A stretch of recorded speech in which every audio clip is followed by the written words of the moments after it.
Rebirth of the Hidden Mist Village in the ninja world. This video is purely for entertainment and does not infringe on copyrights or laws. The rights to the novel and image belong to the original author. We do not claim ownership. Don't like waiting and want to listen to this fanfic in full now? Subscribe to our Patreon, where you'll find the best fanfics. Chapter 226, Retreat Without a Fight. Hearing this, Shannon was startled and hurriedly searched his body. Soon, he found a black mark on his right waist, the sword of ninja love. Obviously, that was the Flying Thunder God mark left on him by Minato Namikaze. No wonder Minato could use the Flying Thunder God technique to attack him accurately, even though he had cleaned up all the special Kyune on the ground. Then, he quickly mobilized his chakra and tried to disperse the mark on his body. However, no matter how he washed it, the mark was like it was nailed to his flesh and blood and could not be removed. Seeing this, Beliu said again, "Don't waste your energy. The Flying Thunder God mark has special time and space properties and is not so easy to remove. You should leave here with me first and then consider other things." As he spoke, he had already come in front of Shannon and stretched out a hand. This time, Shannon did not dodge and let the other party put that hand on his shoulder. "You can let me go with you." Shannon understood his situation and said seriously, "But before that, let me send a retreat signal to my people." As he spoke, he had already taken out a signal tube from his pocket. After gently pulling the fuse, a firework was immediately launched from the signal tube and bloomed in the sky, which was extremely dazzling at dawn. At the same time, the air ninjas on the ships on the sea were struggling to hold on under the attack of Konoha's reinforcement. They didn't have many people to begin with, and they lost a lot in Cape City. Now there are even fewer people who have retreated. Suddenly they were attacked from behind by Konoha's elite troops. They were immediately defeated and could only barely hold on. It was only a matter of time before they were completely wiped out. But after seeing the fireworks in the distant sky, the air ninjas couldn't help but feel a little hope in their hearts, because they recognized that it was their own retreat signal, and the leader ordered a retreat. "Retreat, retreat quickly." Everyone shouted loudly, spreading the signal further. Then, the air ninjas no longer wanted to fight, and each of them used various means to leave the ship and escape. Some flew away with the help of aircraft, and some left in submersibles. Everyone used their best means. However, it was hard to say how many of them, a group of exhausted troops who had just withdrawn from the battlefield, could escape from the elite Konoha ninjas. On the coast, seeing Shannon and the other two trying to escape, Minato gathered another Rasengan in his palm, ready to use the Flying Thunder God mark on Shannon as a positioning guide to launch another attack. However, at this moment, Tsunade reached out and pressed his shoulder. "No need." She shook her head and persuaded, "It's already difficult to deal with Shannon alone, and with the addition of a Beluo, the difficulty of dealing with them is infinitely increased. Ninjas with the strength of Shannon and others are not so easy to be killed, unless they fight to the death. But now that the other party has made up his mind to escape, and with the help of Beluo, who is also not weak, the possibility of them dealing with the two is almost zero." "Well, okay." Minato hesitated for a moment, but still released the Rasengan in his hand, and gave up the idea of interception. Shannon is not a very fast ninja. Although he has a strong recovery ability, relying on the Flying Thunder God seal he branded on the opponent, and cooperating with Tsunade, it is enough to slowly wear him down. But if there is also a very fast Beluo who has the ability to absorb and rebound ninjutsu, it will be troublesome. If the opponent is determined to escape, they can't stop him at all. "Well, see you next time, Tsunade." Beluo looked at Tsunade with a smile, and then formed a seal with one hand to launch a quick escape. With this special blood limit ninjutsu, he can obtain extraordinary speed. Although it is not as terrifying as the Flying Thunder God technique that can ignore the distance in space, it still stands at the top of the ninja world, which is beyond the reach of ordinary people. Rest. With the sound of breaking through the air, Beluo and Shannon disappeared on the spot. Minato could clearly sense that the Flying Thunder God mark he had branded on Shannon was moving away from here at an incredible speed. As the distance between them grew, his perception of the mark gradually became vague. 30 seconds later, the mark completely left his perception range and disappeared. What a fast speed. I'm afraid only the fourth Raikage of the Hidden Cloud Village can compare with it. Minato was full of emotion. In addition to having the talent for time-space ninjutsu, practicing the Flying Thunder God technique also requires extraordinary perception ability. Because when using the Flying Thunder God technique to cross space, they must first lock on a preset Flying Thunder God mark as a coordinate guide. If the caster's perception ability is too weak, it will naturally limit the distance of using the Flying Thunder God technique. As a user of the Flying Thunder God technique, his perception ability is naturally not bad, comparable to that of a professional perception type ninja, reaching a range of 10,000 meters. The Flying Thunder God seal on Shennon's body escaped his perception range within 30 seconds, which means that the Hyamizu who led the people away moved nearly 10,000 meters in 30 seconds. In his impression, only the fourth Raikage could achieve such a speed. As for himself, he used ninjutsu to directly cross the space, ignoring the physical distance, which is not suitable for comparison with others, because it is completely unfair. Himiko has more than just speed. Tsunade shook her head, recalling the ability displayed by Hyamizu in her previous life. Her mood immediately became extremely solemn. By the way, since you are here, does that mean that Cape City has been defeated? Minato suddenly asked, as if he remembered something. That's right, the Kirigakure rebels have been completely defeated. You don't have to waste energy to support them. Just take us away from here. Tsunade sighed helplessly. Oh, that's great. Minato was pleasantly surprised. Seeing this, Tsunade couldn't help but shook her head. She also knew about Minato's attitude of resisting the reinforcement, but in her opinion, it was because Minato was too young and still had some unrealistic and beautiful fantasies about the world. Only after being polished by the cruel reality, Minato would slowly become a qualified Hokage. As for now, in her eyes, Minato was just an overly idealistic young man. Perhaps, it's still a little too early for him to become the fourth generation. Tsunade couldn't help but sigh in her heart after looking at the young man next to her again. Unfortunately, after the armistice of the Third Ninja World War, everyone didn't think too much and hurriedly recommended Minato to become the fourth generation Hokage according to the memory of the previous life. Now it seems that it might be more appropriate for her to take over the fourth generation, let Minato hone some more time, and then take over the fifth generation. Unfortunately, there is no if. Then, she turned around and gathered the many Konoha ninjas who were scattered, and then prepared to return with Minato. Chapter 227 Attempt to pursue. On the other side, as the war situation deteriorated, the three reformist factions were unstoppable and slaughtered the rebel forces. Except for a small number of ninjas who escaped, most of them had become corpses on the ground. Terumi Mei did not waste time in a detailed cleanup and immediately gave orders to gather the troops. Sir, why are you in such a hurry to gather us? The rebels in the city have not been cleared out yet. A mist ninja who hurried back complained. Many mist ninjas around could not help but nod their heads in agreement.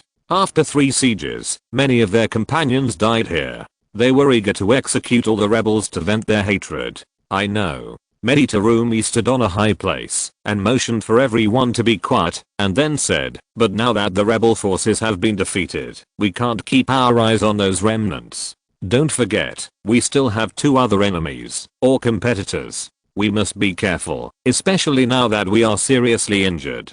Because of the surprise attack by the rebel forces during the second siege, the reformists suffered heavy losses and suffered the greatest losses among the 3 teams. In such a dangerous time, she must be vigilant and beware of them instead of gambling with the safety of others. Hearing this, everyone immediately understood everything and stopped complaining. Now, we must leave here before they react. Ensure our own safety. Terumi looked outside the city and said, yes, Lord Terumi. Everyone had no objection, and then took the wounded and quickly evacuated Cape City. With so many people in the reformist faction acting together, it was natural that they could not hide it from the other 2 parties. They soon received the corresponding news report. Retreat?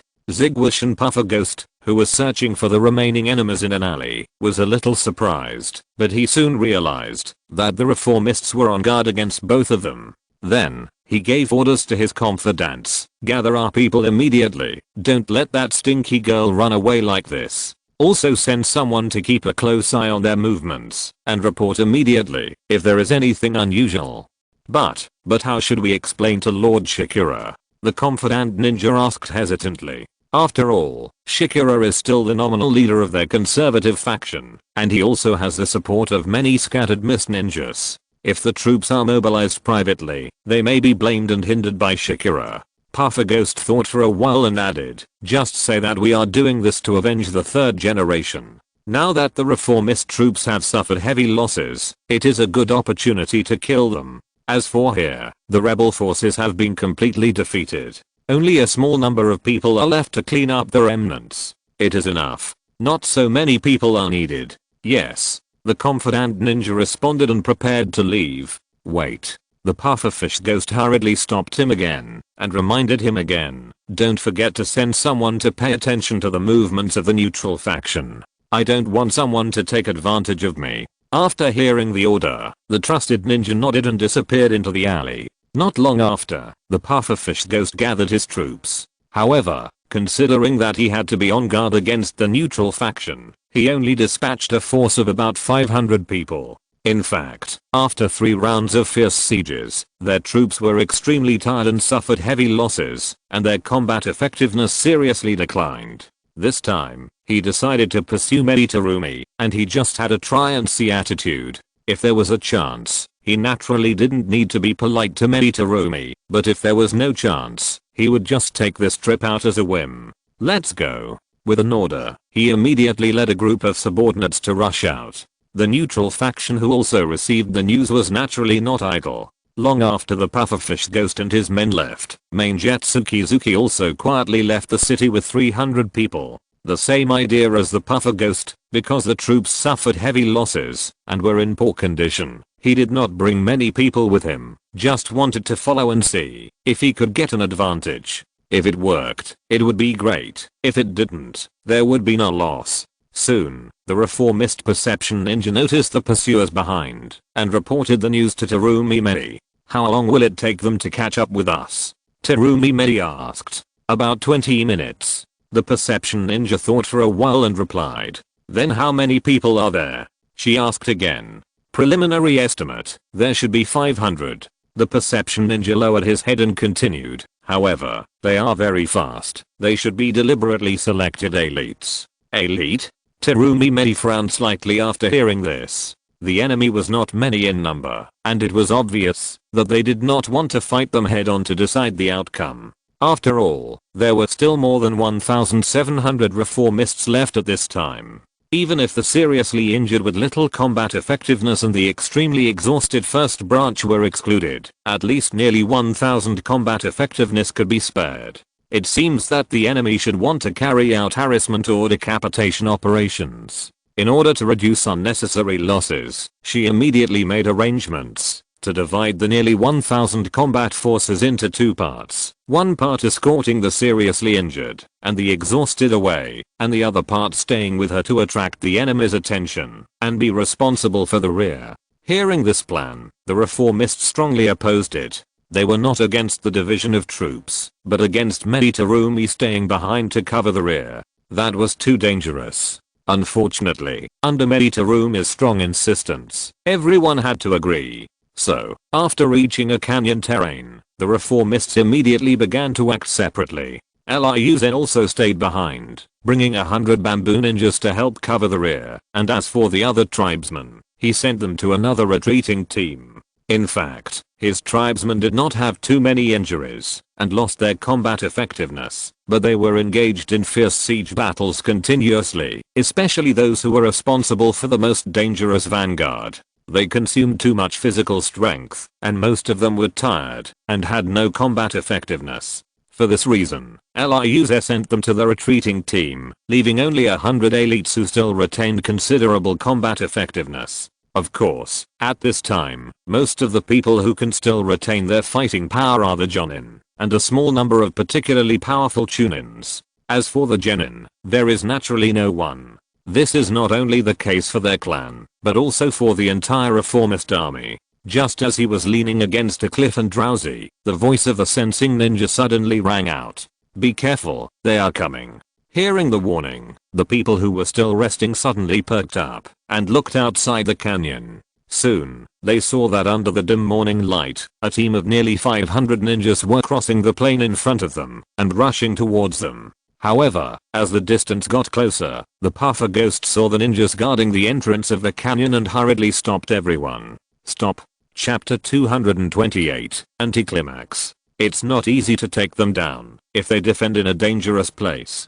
Seeing the situation ahead, the accompanying Kirishin Kishimaru squatted on a tree and murmured, "I know. But before we do anything, let's explore the situation inside first." The puffer ghost immediately summoned a perception ninja and instructed him seriously, "I want you to take a few people to the front and carefully investigate to see what's going on in the canyon. Especially, look carefully to see if that stinky girl Terumi Medi is in there."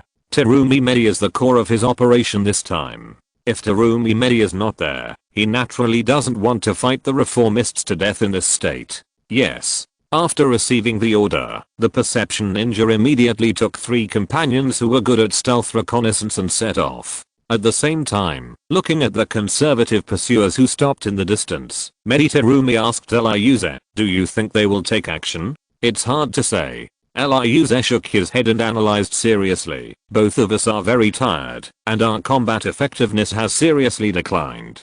In fact, we are no longer suitable for fighting again. I think they know this very well. And the reason why they have the courage to come up and pursue is nothing more than seeing us evacuate, and they are unwilling to give up, so they want to come up and try. If we show more strength, maybe we can directly make them retreat. On the contrary, it may increase their confidence and make them more determined to fight with us. In this case, then send a few people out to shout a few times." Terumi turned back and winked at the assistant beside her. The assistant understood and turned around to make arrangements. Soon, more than a dozen Miss Ninjas walked out of the valley in trance in high spirits and stood in the open space outside. What are they going to do? The Watermelon Mountain Puffer Ghost, who was far away, was surprised when he saw it. Then, he heard the dozen Miss Ninjas in front of the valley shouting at the top of their lungs, "Hey, you guys are haunting. Our Lady Terumi Medi said that, if you have the guts, just come up. I promise you will never come back.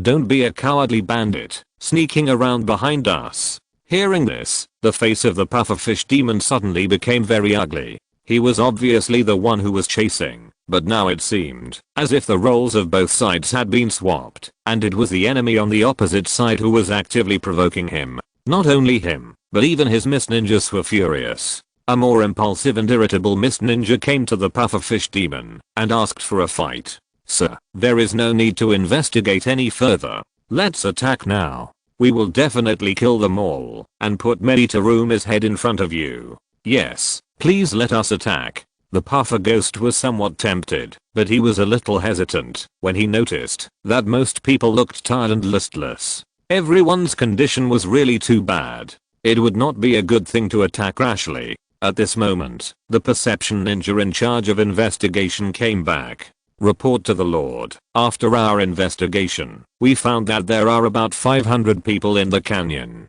The others should have withdrawn, and they stayed behind to cover the rear. However, they are all elites of the reform, and all of them have retained a considerable amount of combat effectiveness. In addition, without the burden of the wounded, we are afraid that we will have to pay an extremely heavy price to kill them. 0. Reading. As for Terumi, who you have always been concerned about, she is also among them." After listening to the report, the puffer ghost fell into deep thought. He was originally thinking about whether to bypass the group of reformist troops blocking the road and continue to pursue the evacuees in front, but when he heard that Terumi was also here, he immediately gave up the idea of taking a detour. After all, Terumi was his core target, and there was no point in taking a detour to pursue her. But when he thought of the status of both sides, he couldn't help but feel a headache. Judging from the current situation, the combat effectiveness of both sides is comparable, but the reformists are defending in a dangerous place and occupying the geographical advantage. If they attack by force, they may not be able to gain an advantage. At this time, the perception ninja raised his head and then looked to the southeast in surprise. "Have you discovered something again?" Puffer Ghost asked hurriedly. The perception ninja strengthened his perception and then slowly said, I sensed that countless chakra auras suddenly appeared in the southeast. There are about 800 people. They are running towards us at a very fast speed. The other party is still far away from here. If there are only a few people, it is difficult for him to sense the existence of the other party without deliberate investigation. But the enemy had too many people, close to 1,000. With so many people gathered together, the chakra aura naturally became very dense and rich, which was really hard for him to ignore. So many people. The puffer ghost was a little surprised and immediately ordered, go and check it out quickly to see if it is an enemy or a friend. Hearing this, the perception ninja set out again to investigate the situation. Soon, the puffer ghost received intelligence through the opponent's wireless communication. Report to the Lord, those are the reinforcement of the reformists. They just withdrew from the battlefield of the ghost country. Reinforcement of the reformists? The puffer ghost was stunned for a moment and then said angrily, damn it. They didn't come earlier or later, but at this time. Retreat, retreat all the troops. He was furious, but did not lose his mind. He immediately issued a retreat order. Then, the conservative troops who had chased up with great vigor retreated with a whimper. Mainjutsu Kizuki was on his way with his troops and found that the conservatives retreated and decisively issued a retreat order. Although he didn't know what happened before, he knew very well that the conservatives must have encountered unsolvable difficulties, and he just wanted to take advantage of it. Since the two sides couldn't fight anymore, he naturally had no need to chase them. At the same time, Liuzen and others who were in the canyon soon discovered the reinforcement coming from behind. About 10 minutes later, the two sides finally met in the canyon. So you are back. Seeing the group of mist ninjas brought back by King Jonin, Terumi Medi was very happy. After nearly 3 years of fighting, many young mist ninjas who were brought out at the beginning have shed their childishness and become qualified ninjas, full of murderous aura. The power of the reformists has naturally become stronger. I heard that Konoha sent reinforcement, and I didn't even have time to go back, and I came here directly. How about it? Am I here in time? King asked everyone with a smile. In time, very in time. Liuzen nodded and smiled. Your reinforcement have saved us from an unnecessary bloodshed. He had already noticed that the conservative pursuers had retreated. A crisis was thus averted. Chapter 229, The Return of the Patriarch. What should we do next? Should we return to Cape City and take this opportunity to teach the conservatives a profound lesson? King proposed to Terumi Medi seriously. Hearing this, the mist ninjas who had just arrived immediately showed an eager look. They had been displeased with the conservatives from the beginning. After thinking for a while, Terumi Medi shook her head and said, it's better not to. Since you can come to support, I think the reinforcement of the other two parties will arrive soon. If we clash with them at this time, I'm afraid it will trigger a new round of war. More importantly, we have just wiped out the rebel forces and suffered heavy losses ourselves. The most important task now is to recuperate and clean up the remnants of the rebel forces. Continuing to expand the war is not a wise choice. So, let's go back. As she said this, she couldn't help but raise her head and look in the direction where the conservative pursuers retreated. One day, we will decide the real victory or defeat with them, but not now. After adding another sentence, she turned around and gave everyone the order to retreat. The group dragged their tired bodies and began to rush back.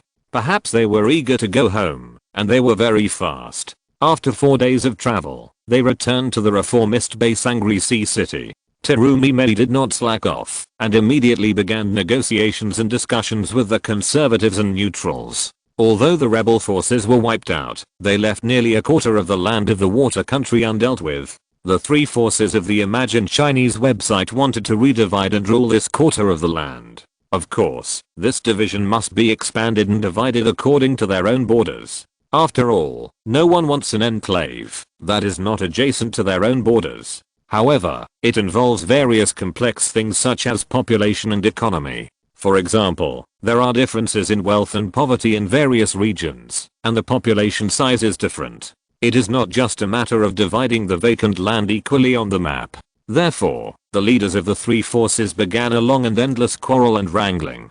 For such things, Ryuze was naturally not interested and qualified to participate directly. Of course, with his identity, it is not a problem for him to provide references and suggestions for Meitarumi, and to participate indirectly. However, for him, there is another more important thing to deal with. In this war against the rebel forces, they rescued the long missing old patriarch. With the return of the old patriarch, he can return the power and let himself break away from the position of the acting patriarch and completely get rid of the shackles. Not only that, with the return of the old patriarch, the news that he was secretly plotted against by Konoha and imprisoned by the rebel forces also spread. The tribesmen were furious when they heard the crowd's anger, but fortunately the old patriarch had been rescued safely. Although they were angry, they did not go too far. They just scared the foreign ninjas nearby, fearing that they would accidentally cause trouble. Thank you for your hard work over the years. In the ancestral hall, looking at the familiar faces below, the old patriarch was full of emotion. It's a pity that the three elders are no longer here. An older Jonin said immediately, we are fine. The one who is really working hard should be Rokuze our agent. If he hadn't taken charge of the overall situation at the critical moment, I'm afraid my Taketori clan would have fallen apart and ceased to exist. According to the temperament of the clan members, they were leaderless, and the Kirigakure clan was split. Facing such a drastic change, if Rokuze our agent hadn't been in control of the situation, the Kirigakure clan might have become history. Hearing this, the old clan leader smiled and looked at the young man sitting on his right, and said, before, I heard Fujitsugu and the others talk about you, and on the way back I heard a lot from other clan members. At this critical moment, my Taketori clan is fortunate to have a talent like you who can turn the tide. As he said this, he stood up and bowed to Rokuze. You can't do that. Ryuze hurriedly stood up and avoided him, and quickly supported the old patriarch, saying with a smile, I'm also a member of the Bamboo clan, and it is my duty to fight for our clan. The old patriarch is so grateful to me. Do you think I'm an outsider? Hearing this, the old patriarch was stunned. After waking up, he also smiled, and shook his head and said, indeed, I'm too polite to you. Then, he sat back in his seat, looked at Ryuze again and said, it's a pity that you have awakened the corpse vein. Otherwise the position of the next patriarch would be the most suitable for you. With the talent shown by Ryuze, he can be completely assured that all the tribesmen will be handed over to him for leadership and command. Hearing this, the rest of the people present couldn't help but feel a little disappointed. It was not easy for a talented person to appear in the tribe, but unfortunately he had the defect of the corpse vein, which was destined to be a premature death. Seeing that everyone was in low spirits, Ryuze immediately laughed and joked, hey, what are you guys looking at like that? I'm not dead yet. Wait until I really die in the future, then you can make that expression again. But I don't think you have a chance. You won't forget that our medical team has made some progress in the research of corpse veins, right? I believe that in my lifetime, all the members of the tribe will be free from the defects of corpse veins. Hearing this, everyone present couldn't help but feel a little hopeful. Although, in the past long time, their tribe's research had not made any progress, but since Ryuze came to power, there has been a major breakthrough in the research of corpse veins. They have every reason to believe that Ryuze can really solve this problem that has troubled the Bamboo clan for generations. The old patriarch who had just returned naturally didn't know these things. He was shocked when he heard the news and confirmed again, have you made a breakthrough in your research? Yes. Ryuze nodded and hurriedly explained to the old patriarch, we have figured out the root cause of why the awakened people of the corpse bone vein have short lives and have found a rough idea to solve it. We are currently testing it. But, when will the experiment be successful? I don't know. At this point, he couldn't help but sigh softly. This feeling of being out of one's control is really terrible, but there is nothing he can do. He can only adapt to it as much as possible. This is already very good. The old patriarch nodded repeatedly and sighed. At least you have found the direction and method, and you are not like the previous ancestors who had no clue at all. It's not that the predecessors of the Bamboo clan who have been researching for generations are too incompetent, but because they are famous for their physical skills, they are naturally not very good at medical research. In addition, they are unwilling to ask for help from outsiders, and they can only rely on themselves to mess around behind closed doors, so naturally they can achieve nothing. After a long period of no progress, the research of the clan naturally began to slack off. Because of this, the research of the ancestors of the Bamboo clan has not made much progress. Now that we finally see hope, it is already surprising enough. If you're listening to this novel on a channel other than Fanfic World, it means they downloaded and uploaded it without effort. We cordially invite you to visit our channel, Mundo Fanfic Novelos. There you'll find the original version of this story and you can explore many other novels of various genres.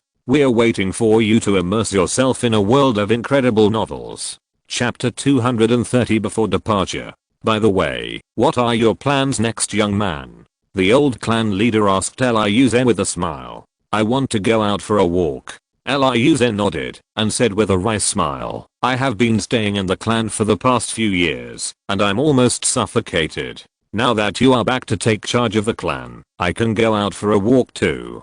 Go out for a walk. After taking a serious look at him, the old clan leader said with relief, young people like you are indeed more adventurous and like to venture out everywhere. It's really hard for you to stay in the clan for the past 2 years. 15 or 16 years old is the time of youth and restlessness, so it is naturally impossible for them to like to stay quietly at home like this group of old people. Afterwards, the old clan leader turned around and asked the other ninjas present about the situation in the clan and made some personnel adjustments. For example, the position of elders has been vacant for a long time. Because Liuze was only the acting clan leader and did not have the power to directly appoint elders, and at that time he had to conceal the news of the old clan leader's disappearance, so he had not dealt with this matter.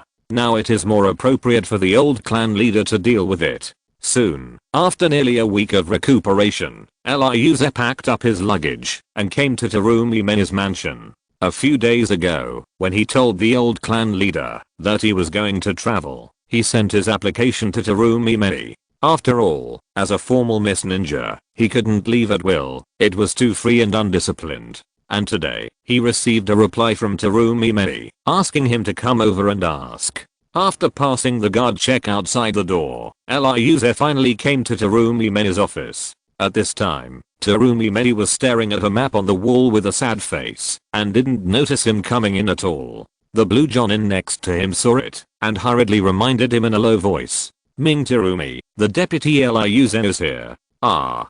Terumi Meni was startled, and hurriedly turned around, and finally saw Liuze standing in front of the desk. Excuse me, does Meni Terumi have any questions about my plan to travel? Liuze asked politely. Nothing. Meni Terumi waved her hand and sat down, then said, I'm just curious, what on earth do you want to go out for? Or, what is your purpose? Of course, if it's inconvenient to say, forget it. Bamboo cutter Rokuze is not a fool, but a rare talent, so she determined that this person definitely did not go out to wander around aimlessly, wasting time and energy, and must have a definite goal. So that's how it is. Rokuze nodded and said with a smile, actually, there's nothing I can't say. A few months ago, the entrance to Ryochi Cave, one of the 3 holy places, was discovered, and countless ninjas who coveted immortal arts rushed there, hoping to learn immortal arts from the immortal of Ryochi Cave.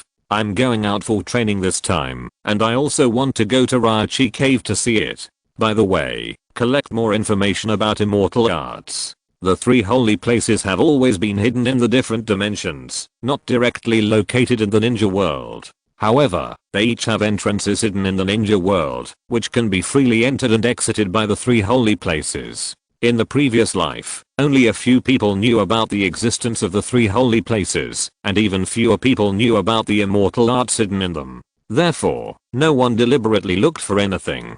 But since the 4th Ninja World War in the previous life, the entire ninja world has witnessed the power of immortal arts, and even more, so the existence of the 3 holy places. Therefore, this time, countless ninjas spontaneously began to search for the entrances to the 3 holy places, wanting to obtain the power of immortal arts. Faced with the endless ninja searches of the entire Wu Ninja world, no matter how secretly the immortals of the 3 holy places hide the entrances, they can't keep hiding forever. The first one to be discovered was Miyaboki Mountain, one of the 3 holy places. In order to find delicious insects, Shimura mortal of Miyaboki Mountain often went out, so he was spotted by someone with a heart, and then tracked, and found the entrance to Miyaboki Mountain. Therefore, countless ninjas poured in, wanting to learn the immortal arts of Miyaboki Mountain. Unfortunately, the group of toads in Miyaboki Mountain rejected most of the learners on the grounds that they had no fate.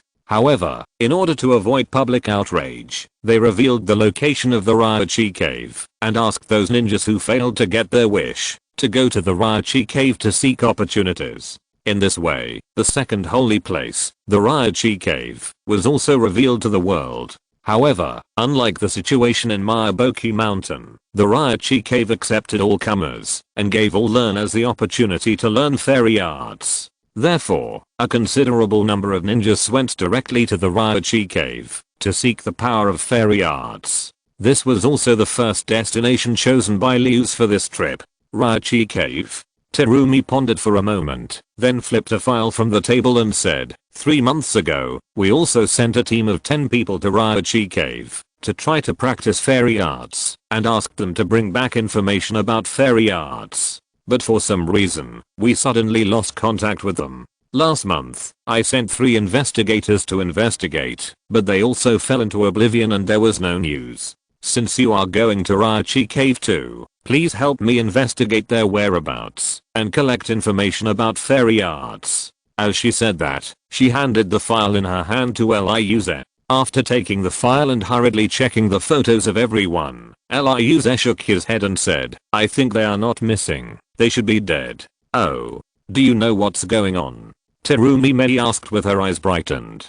Putting away the documents, Liuze said seriously, although there is no threshold for practicing immortal arts, everyone can try to practice it, but as a powerful force, it also contains great dangers. If the practitioner cannot effectively control the natural energy, it will be corroded by the natural energy in turn and die. Do you still remember the curse seal that Orochimaru cast on his group of Otonin? He paused and cast a questioning look at the brown-haired beauty opposite. Otonin? Terumi pondered for a while and said seriously, it was the Otonin that Orochimaru brought with him to implement the Konoha collapse plan when Konoha held the tune and examined the previous life, right? Although they did not participate in Orochimaru's plan that time, they still knew a lot of information after the subsequent intelligence collection. Orochimaru cast a special curse seal on his subordinates, and that curse seal can make people transform and gain more powerful strength. Liuze said seriously, that kind of curse seal is actually a derivative obtained by Orochimaru when he was researching fairy arts. It can allow people to obtain the power of degraded fairy arts, which is the so-called curse seal. However, even degraded fairy arts are not something that ordinary people can withstand. Therefore, there are only a handful of people under Orochimaru who can truly master the power of the curse seal. Others died when the curse seal was placed on them because they could not withstand the erosion of the curse seal. As for the fairy arts that are still above the curse seal, the result is self-evident. The difficulty and risk of practicing are also higher. If there is no accident, those people you sent out before are estimated to have died while trying to practice fairy arts. Chapter 231, Heart of Luz. The power of immortal arts is well known to everyone. After those people sent out by Terumi Mei came into contact with it, they could not help but practice it secretly. And if you rashly try to practice immortal arts, the result will inevitably be a life or death. So that's how it is. Terumi Mei nodded, and then said, but even so, I still hope you can investigate it seriously. I want to see the person alive or the body dead. Seeing the other party's serious look, Liuze did not refuse, and immediately agreed. Don't worry, I will definitely give you a definite investigation result. Okay, I won't waste your time. Go down and prepare. Terumi Mei waved, and sent him away. Yes. Liuze responded, and then left Terumi Mei's office. After buying some dry food in the city, he left the Angry Sea City, and boarded a sea ship to the mainland. It is said that the entrance to the Ryochi Cave is in the Kingdom of Rivers, a small country located between the Kingdom of Wind and the Kingdom of Fire. The ship he took was a merchant ship heading to the Kingdom of Rivers. This was also the result of his advanced plan. Because the Kingdom of Rivers is only a small country, there are not many ships going directly from the Kingdom of Water to there, and he was unwilling to go through the Kingdom of Wind and the Kingdom of Fire, so he deliberately waited until there was a ship going to the Kingdom of Rivers before setting off. However, Ryuze, who was on the ship, did not stay in the cabin and wait patiently for the docking, but sat quietly on the bow.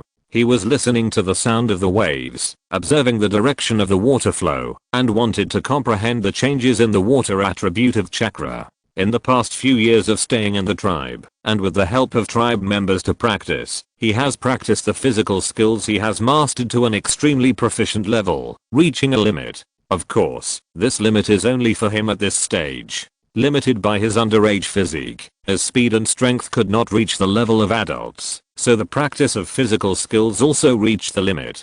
For this reason, he turned to seek a breakthrough in ninjutsu. Because he knew very well that relying on a single physical skill would only narrow his ninja path, and make it difficult to reach the top.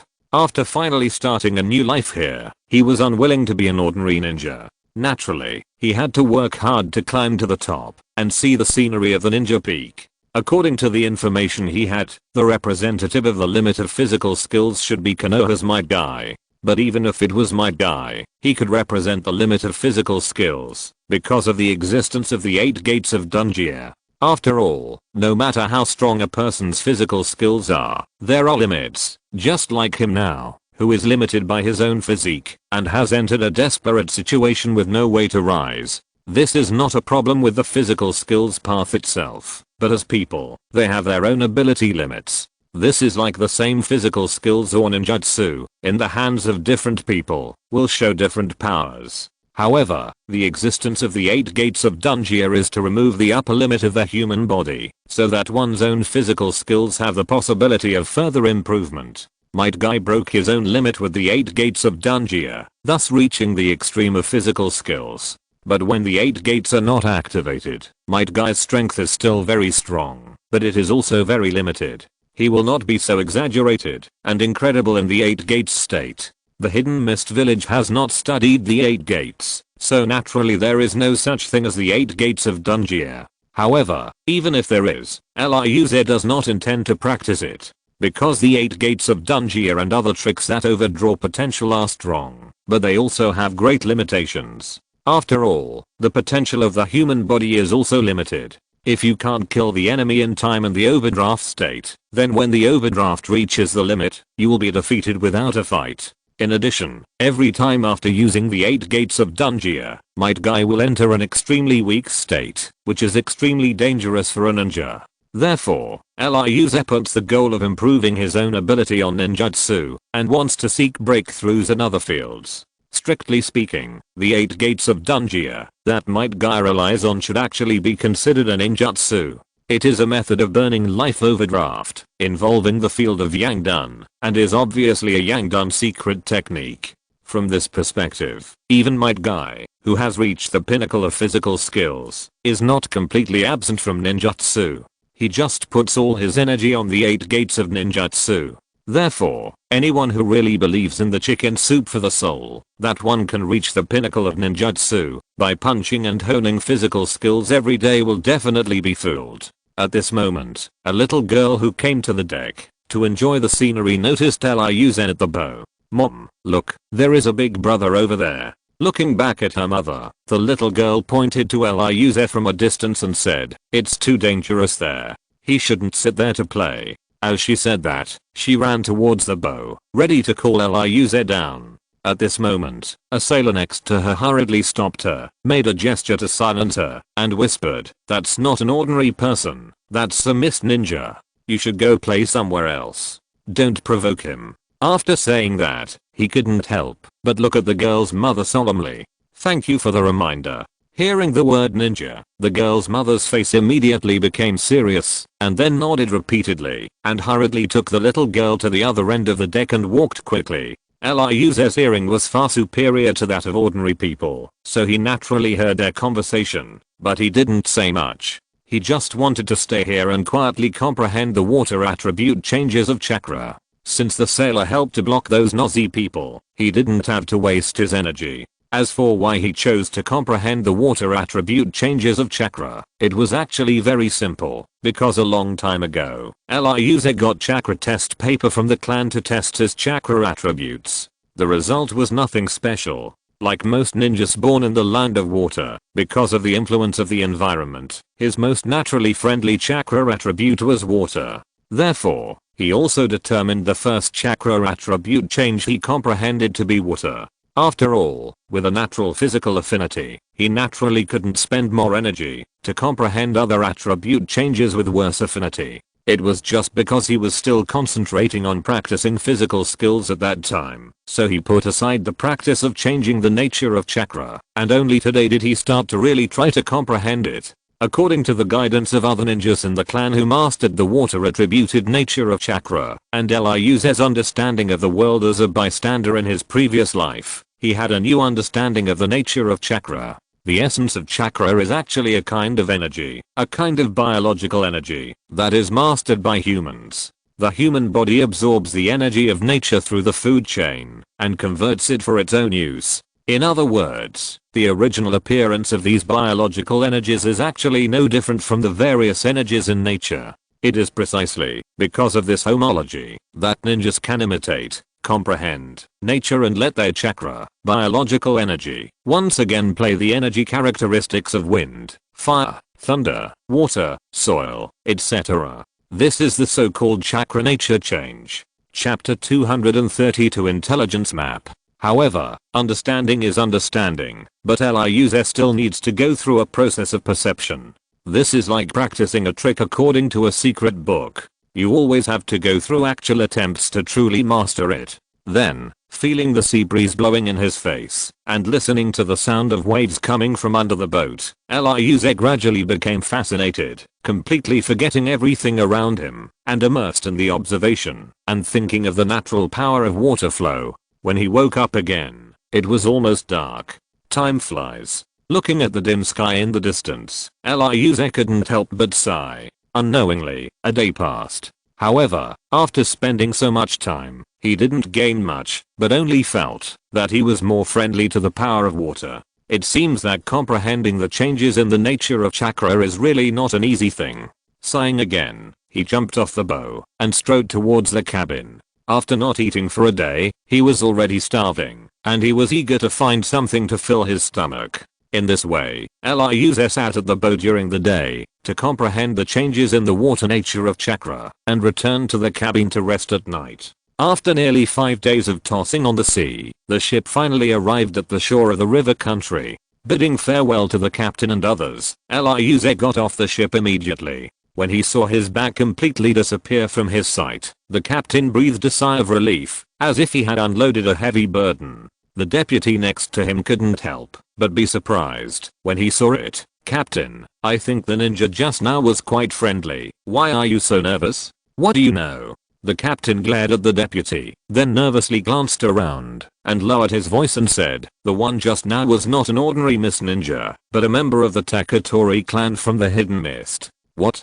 The deputy was shocked. Although as an ordinary person, he had heard of the daimyo of the Taketori clan, which was a ninja known for its brutality in the cruel Hidden Mist. No wonder the captain was so nervous. If he accidentally provoked that person, God knows what would happen. However, he has left now, and we don't have to worry about anything anymore.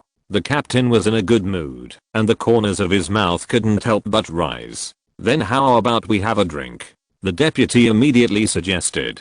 "Drink? We must have a drink." The captain was very excited, and immediately put his arm around his deputy's shoulder, and went to the cabin. On the other side, Ryuze got off the boat, and came to a pier. This place is already in the territory of the Kingdom of River. In addition to the passengers coming and going, the pier is full of local people from the Kingdom of River. They are either helping merchant ships to load and unload goods, or sailing out to sea. All of them are constantly busy. At this moment, a thin man came up and blocked Ryuze's way. "Is there something?" Ryuze looked at the newcomer with a smile, and there was still some excitement in his heart. As a former agent of the Bamboo Clan, he has a respected status, and is secretly protected by guards wherever he goes. He has never encountered such a bloody thing as highway robbery. Now, Perhaps he will have to experience it in this new country. However, he obviously guessed the intention of the newcomer wrong. This ninja from Kirigakure, I have a very valuable information here. Would you like a copy? The thin man first glanced around carefully and then lowered his voice and said, "So, you are looking for me to sell information?" Eliuzer was a little stunned, but he quickly calmed down and said playfully, "If it is really valuable, I don't mind spending some money to buy a copy. But you should also know what the consequences of deceiving a ninja are." As he said, he patted the other's shoulder heavily. Hiss. After being hit like this, the thin man grimaced in pain, but still forced a smile and continued, "I know that a considerable number of you ninjas came to the Kingdom of Rivers to go to that Raichi cave. So, I have prepared a map of the most convenient route to the Raichi cave. I think it should satisfy you, sir." Hearing this, Eliuzen immediately let go of his hand on the other's shoulder, looked at him carefully, and sighed. "I didn't expect that you are so good at doing business. A large number of ninjas from various regions have poured into the Kingdom of Rivers. Even if ordinary people find it difficult to get involved in the ninja circle, they will gradually know what is happening." What Eliuze could not have imagined was that there were ordinary people who actually sold this kind of thing as intelligence, which really surprised him. "How about it, sir? Do you want one?" the thin man asked with a dry laugh, rubbing his shoulders, which were still a little painful. "Yes, why not?" Eliuze smiled slightly, and then said, "Information that can be bought with money is almost like giving it away for free. Why shouldn't I want it? The world of ninjas is full of dangers. If he goes to investigate the intelligence himself, it will not only consume a lot of energy, but also waste a lot of time. More importantly, he is likely to encounter unknown dangers. In comparison, it is really a good deal to solve this kind of problem with just a little money. Although taking risks is also a kind of tempering for growth, if he can avoid taking risks, Eliuze will still choose a more relaxed solution." "How much is one copy?" he asked immediately. Not much. Only 100,000 yuan." The lean man rubbed his hands, smiling as if he had seen another huge sum of money coming in. "It's too expensive." Eliuze shook his head and added, "I don't know how many copies of the information you have in your hands have been sold. It has lost its uniqueness and its value has been greatly reduced. Besides, with the current popularity of Landi Cave, it is only a matter of time for me to find it. Your information is not worth that much money. I will only give you 10,000 yuan at most." As he said this, he raised an index finger. In fact, with his ability, he could just rub it directly, and there was no need to be so long-winded. But ninjas also have the pride of ninjas. It would be too embarrassing to attack ordinary people directly, just like a cage-level strongman would not easily attack a genin. Moreover, although Eliuze did not think he was a good person, he was definitely not a bad person. From this psychological point of view, he would not easily attack ordinary people. Seeing his firm attitude, the thin man did not dare to bargain anymore and nodded immediately.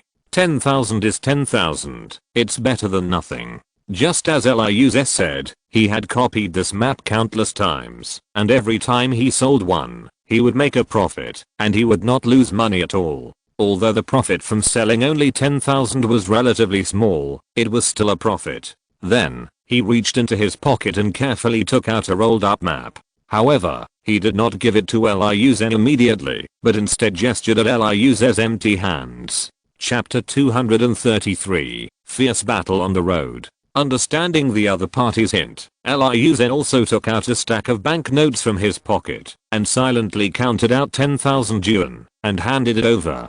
That is the currency of the Land of Water, and it is naturally impossible to circulate directly in the Land of Rivers. However, in this ninja world, there is also a special organization called the Gold Exchange. They are similar to the civilian adventurer organization, specializing in helping to issue some tasks that are not suitable for appearing in the official public, such as assassinating the Hokage. Although Kirigakure and Konoha have a grudge, in peacetime, they will not directly put the Hokage bounty on the table. At this time, the semi-hidden civilian organization Gold Exchange comes in handy. Of course, in addition to this function similar to the adventurer organization, the Gold Exchange also has a function similar to the World Bank, which can help provide currency exchange services in different countries.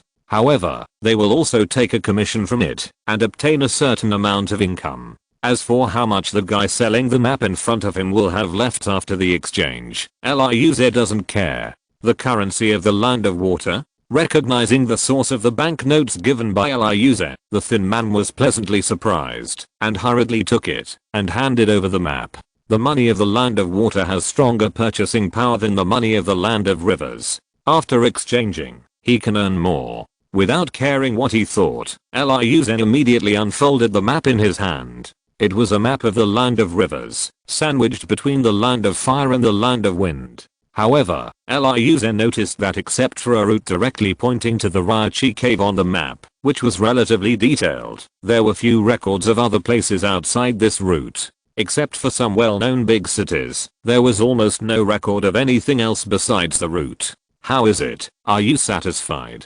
Seeing Liuz finished inspecting the goods, the thin man asked carefully. Although the transaction has been reached, he is just an ordinary person after all. If the other party is not satisfied, he will be regarded as a fraud and get into trouble if he leaves in a hurry. Therefore, every time he trades, he will deliberately wait until the ninja who bought the map gives a satisfactory answer before leaving. Although it was a little troublesome, there were no mistakes at all, and my safety was guaranteed. Very good, very good.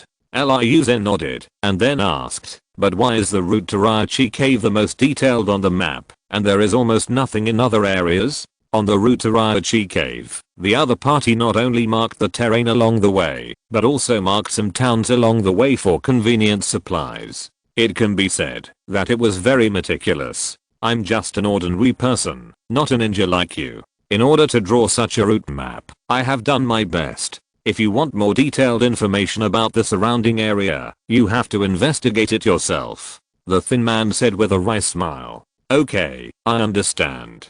Liuz nodded. Then can I go? The thin man asked carefully. Let's go, don't bother me anymore. Liuz waved his hand, without looking at the other party again, just examining the map in his hand, and began to move forward. With such a detailed map guide, he no longer needs to find ways to collect intelligence by himself. Although he had received some intelligence collected by the reformists before coming, it was only general and not detailed. Originally, if the first two groups of investigators had not lost contact, they might have obtained further intelligence at this moment. Unfortunately, there is no if. As Liuz continued to move forward along the route, he slowly discovered that there were more and more ninjas on the road. Some were from Konoha, some were from Sand Village, some were from Cloud Village, and some were from unknown ninja villages. It is obvious that they must have come here because of the Raichi cave. Perhaps because the goal was the same, even though they came from different ninja villages and forces. Everyone was extremely restrained. No one rashly provoked trouble, and all silently rushed to the Raichi cave. However, when they walked to the morning of the second day, Liuz heard a roar of explosions from the front, and there was a faint sound of spreading battle waves. Is there anyone who can't help it? With a playful smile, Liuz immediately jumped into the dense forest beside the road and quickly rushed to the battle wave in front. The road was flat, but empty, and it was too conspicuous to walk there. Especially in the case of an unknown battle ahead, he had better hide himself first, protect his own safety, and then observe the situation before making plans. With the super jumping ability of the ninja, Liuz used branches as footholds, constantly leaping in the forest, and quickly approached the battle wave in front. However, as he got closer and closer to the battlefield, he slowly discovered that there were many ninjas who were also flying in the forest like him, using the dense forest to cover their bodies and approach the battlefield. It seems that everyone has the same idea. Liuz chuckled and then sped up. As the explosion sounded closer and closer, the situation outside the dense forest became clearer and clearer. Finally, when there was still 100 meters away from the battlefield, Liuz stopped and did not continue to approach, and quickly climbed to the top of a nearby tree, overlooking the battlefield from the advantage of being high above. Soon, he saw 5 people fighting fiercely on the battlefield. Among them, the most conspicuous was the giant who was more than 10 meters tall. The Akimichi clan. Liuz recognized it at a glance. It was the unique secret technique of the Konoha Akimichi clan, the multiplication technique. Only the ninjas of their Akimichi clan could display this kind of giant body in battle. And behind the Akimichi clan ninjas were two companions. Although the distance was far and their forehead protectors could not be seen clearly, Liuze saw one of the men with pineapple hair, who was controlling the black shadows on the ground, to attack the enemy continuously. Obviously, it was a secret technique of the Konohanaera clan, the shadow imitation technique.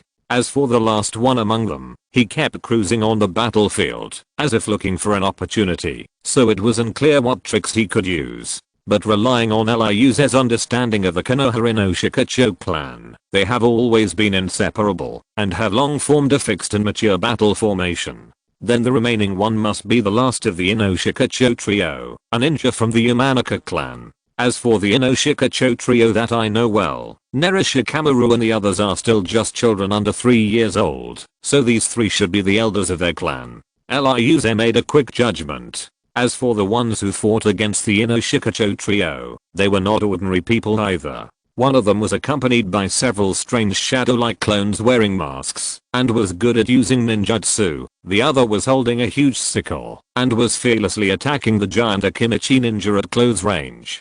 Zio shutting chapter 234 perfect cooperation. Why are these two guys here too? Liuze immediately recognized the sickle man and his companions. Those were Hidden and Kakuzu, the famous immortal duo in the former Akatsuki organization.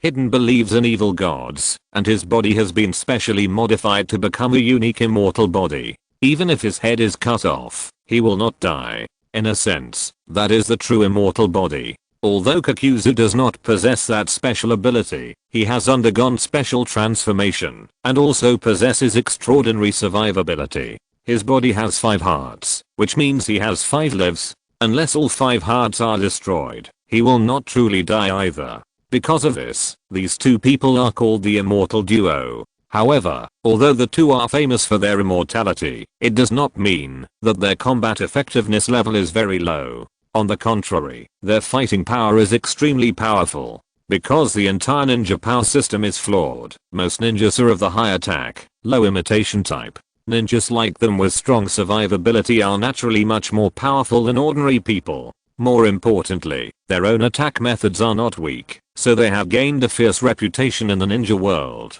Seeing Hidden's head-on attack, the Akimichi ninja was not polite, and immediately swung the equally huge weapon and hit it hard. Facing the giant weapon, that was also more than 10 meters long, Hidden couldn't avoid it, and was immediately hit. Boom. There was only a loud noise, and under the heavy blow of the giant long-handled weapon, the ground cracked, and the mountains collapsed, like a doomsday scene, burying Hidden completely underground. At the same time, Kakuzu also took the opportunity to rush forward with his 4 masked clones. His mask clone is different from the ordinary clone technique. It was created by him practicing a secret technique called Earth Resentment U. Each clone is condensed with one of his hearts as a core. They all possess entities, and have powerful ninjutsu attack capabilities. However, because the heart was taken from someone else, the attributes of the ninjutsu he performs with the heart will also be affected by the attribute bias of the original owner of the heart. And it can only use the type of attribute escape technique that the original owner is best at. Of course, except for blood succession limited ninjutsu.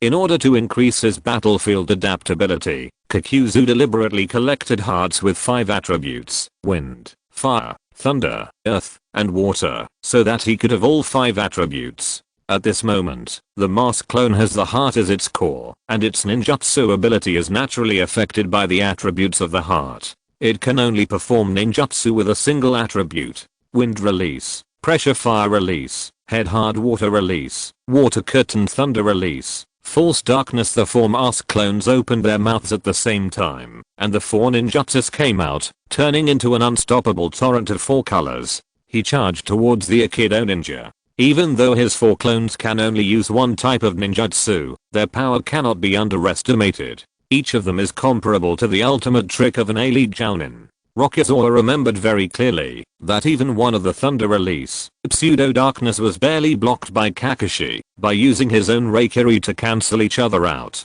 You know, Kakashi's Reikiri is the top one among all thunder escape ninjutsu, and it can even cut off the thunder in the sky. But even this powerful thunder release is barely on par with Kakuzu's thunder release, pseudo-darkness. Nowadays, the 4 major clones of Kakuzu are using ninjutsu with 4 attributes, and their power can be imagined. The Akimichi ninja couldn't dodge because of its size. Of course, he never thought about avoiding it, because behind him there are 2 companions, Nara and Yamanaka. This is also their main duty as the butterfly in their classic battle formation pig, deer, and butterfly to protect his companions from harm. Boom. The torrent of 4-colored ninjutsu instantly drowned the Akimichi ninja, and painful screams came from inside.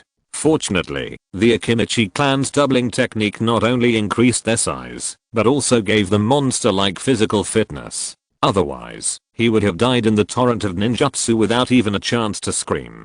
None. Taking this opportunity, Kakuzu himself broke through the blockade of the Akimichi ninjas, and pounced directly on the 2 ninjas Nara and Yamanaka behind him. However, the Nara family is known for their high IQ, so they naturally anticipated this moment. Heiichi, it's now. Through the spiritual secrets of their companion Yamanaka Heiichi, they had connected the consciousness of the 3 of them early on, and they could communicate with their thoughts anytime and anywhere without any time interval. After being reminded, Shanshang Hayden, who had been cruising nearby, stopped immediately. The palm of his right hand faced outwards, and the palm of his left hand faced inward. Then he put his hands together, used his thumbs and index fingers to form a box-like gesture, and aimed at Kakuzu's body, which was rushing over from a distance. Hard-turning technique at this moment, his spiritual will spanned a distance of more than 10 meters and directly invaded Kakuzu's body. This is a spiritual magic that can seize control of the enemy's body in a short period of time. It is similar to directly attacking the soul and ignoring physical defense. Yamanaka Heiichi's mental ability is naturally not enough to suppress Kakuzu, an old monster who has survived since the time of the first Hokage, but he does not expect to be able to truly control Kakuzu's body as long as he can disrupt the opponent's mental will and create creation for his companions. A glimmer of opportunity is enough. Get out of here. Sensing the invasion of an external spiritual will, Kakuzu couldn't help but shout, and quickly mobilized his mental power to attack the external spiritual will. A pure battle of spirit and will is very simple, just compete with who is stronger. Yamanaka Heiichi couldn't resist, and the mental power that had just invaded was forced out instantly. In an instant, he felt as if he had received a heavy blow on the head. Immediately, bright red blood dripped from his nostrils, and he fainted to the ground. However, his goal has been achieved. Because of the mental interference just now, Kakuzu's sprinting figure suddenly stopped. Narashikaku, who had already prepared his ninjutsu, launched a decisive attack. Beneath him, his shadow seemed to change into a big black snake, advancing rapidly along the ground, arriving at Kakuzu's feet, and merging with the other's shadow. Shadow imitation technique. Shadow seem. In an instant, the illusory shadow at Kakuzu's feet suddenly materialized, turning into black spikes and stabbing Kakuzu's body from all angles. Kai.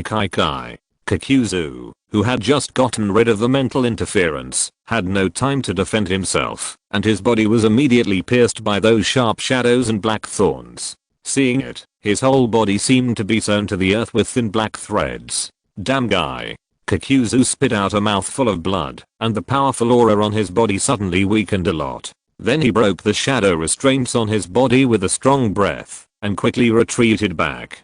Chapter 235 Konoha Ambush. The heart in the main body was pierced, and Kakuzu was already on the verge of death. However, because of the other 4 clones, or hearts, he would not really die, but he had to replace the other hearts into the main body as soon as possible. Because without the heart, the main body would also stop being able to move. And once the main body was destroyed, the few remaining clones would not be able to survive independently. But just as Kakuzu was about to reunite with the clones, 3 more figures suddenly rushed out of the dense forest outside the battlefield. Soft fist technique. 8 trigrams empty palm. The veins around the eyes of the leader bulged, and a pair of white eyes that could not see through everything seemed to penetrate everything. He just slapped from a distance, and a strong chakra shockwave sprayed out from the palm. Bang! Kakuzu's fire mask clone was caught off guard, and was directly blown away. Unfortunately, Kakuzu's clones constructed with the secret technique of Earth Grudge were extraordinary. Although they have entities, they are not normal life forms. They are just a kind of weird puppets created with the heart as a core, and they do not have the weaknesses of ordinary life forms. Unless their cores are directly destroyed, they will not be easily dispersed or destroyed like ordinary clones. In addition to the leading Hyuga ninja, there are 2 others who also locked onto a mask clone and launched attacks almost at the same time. Beast Mimicry Ninja Technique. Yatanga, the giant ninja dog beside a female ninja, changed into the same appearance as it, and then the 2 jumped up, spinning rapidly in the air, turning into 2 sharp tornadoes, and rolling towards the water mask clone. Secret Technique. Mishidama, another ninja who rushed out with it, raised his hands, and immediately countless black insects flew out of his sleeves, covering the wind mask clone like a black fog. As a result, just like the fire mask clone that was just bombarded, although they temporarily suppressed Kakuzu's clone, they could not easily break the clone's core. However, their goal was also achieved halfway, at least preventing the clone from joining Kakuzu's body. However, they blocked 3 clones, but there was still a Thunder Mask clone that continued to approach Kakuzu's body. At this time, Kakuzu's real body had exhausted the last bit of strength and fell to the ground completely without breath. Because of this, Kakuzu's reunion with the masked clone was delayed for a while. But even so, the 3 people who had just joined the battle in Konoha had no time to stop him. At this critical moment, a huge palm fell from the sky and slammed the lightning masked clone that was about to approach Kakuzu's real body into the ground. Everyone looked back and saw that it was the wounded Akimichi Choza who barely climbed up and gritted his teeth to hold down the lightning masked clone. Quick, Shikade Jonin, quickly destroy Kakuzu's real body. Hyuga Hisashi, who had just joined the battlefield, reminded his companions on the other side loudly. Since knowing that Kakuzu and his nephew appeared in this area, the 3rd generation deliberately sent their 2 elite teams here to deal with the 2 major concerns of Hidden and Kakuzu. So, they made a plan to use Shikade's 3 people as bait to lure out Kakuzu and his nephew. The plan went very smoothly, but they underestimated the strength of Kakuzu and his nephew, especially the strength of Kakuzu's clone. Kakuzu's clone was very powerful and could not be destroyed in a short time. Helplessly, they could only change their thinking and let Shikade completely destroy Kakuzu's body. Hearing this, Nara Shikade did not hesitate and immediately took out all the detonating tags in his pocket, then wrapped them in a kunai and ignited them, and then threw them towards Kakuzu's body on the ground. Seeing that the stack of detonating tags was about to fall on Kakuzu under the guidance of the kunai, a large red sickle suddenly rushed out from the side. Clang! There was only a clanging sound, and the kunai and the detonating tags were knocked out by the sickle. Boom! Immediately afterwards, more than a dozen detonating tags exploded instantly, and the dazzling flames covered an area of nearly 10 meters, but unfortunately Kakuzu's body was not among them. However, not only that, after knocking away Shikade's detonating kunai, the large red sickle fell on Kakuzu and pierced through him directly. Hey, Kakuzu, you have to owe me a favor this time. Then, everyone heard another burst of crazy laughter and saw that the rope at the end of the scythe was suddenly dragged, and then Kakuzu's whole body was pulled over. Looking back, they saw that it was Hidden who had just crawled out of the ground, who snatched Kakuzu's body away. This guy, he's really troublesome. Nara Shikade couldn't help but feel a toothache when he saw it. Hidden's ability is very special, especially his survivability is very strong, but his ability to fight head-on is not much stronger than that of ordinary Jonin, so they locked their target on Kakuzu, who is more easy to kill. After all, it is unwise to waste energy on an enemy who cannot be killed. You just need to temporarily trap the opponent, so that the opponent cannot interfere with their actions for the time being. But who would have thought that, after being hit so hard by Akimichi Choza, this guy was still so lively and even snatched Kakuzu's body away, which was really beyond their expectations. He carried Kakuzu's real body on his shoulder and glanced at the people fighting with the masked clones on the battlefield. Hidden smiled and said to the clones, "There are too many of them. I can't beat them. Let's retreat for the time being." His ability is very special. He can ignore all defenses and curse the designated target, but group battles are not his strong point. Especially this group of people are all strong. With his ability, he can only be beaten up like a sandbag. Originally, Kakuzu, who was his partner, was very good at ninjutsu and was most suitable for group battles. Unfortunately, this guy was tricked and knocked down before he could use his real skills. The remaining 4 clones were also restrained and could not reunite with the real body for the time being. If they continue to delay, I'm afraid their situation will be very bad, because they can't guarantee whether this group of Konoha ninjas have other reinforcement. Hearing this, the fire mask clone who was slapped away by Hyuga Hayashi nodded immediately to express his agreement. Seeing this, Hyuga Hisashi hurriedly shouted, "Stop him.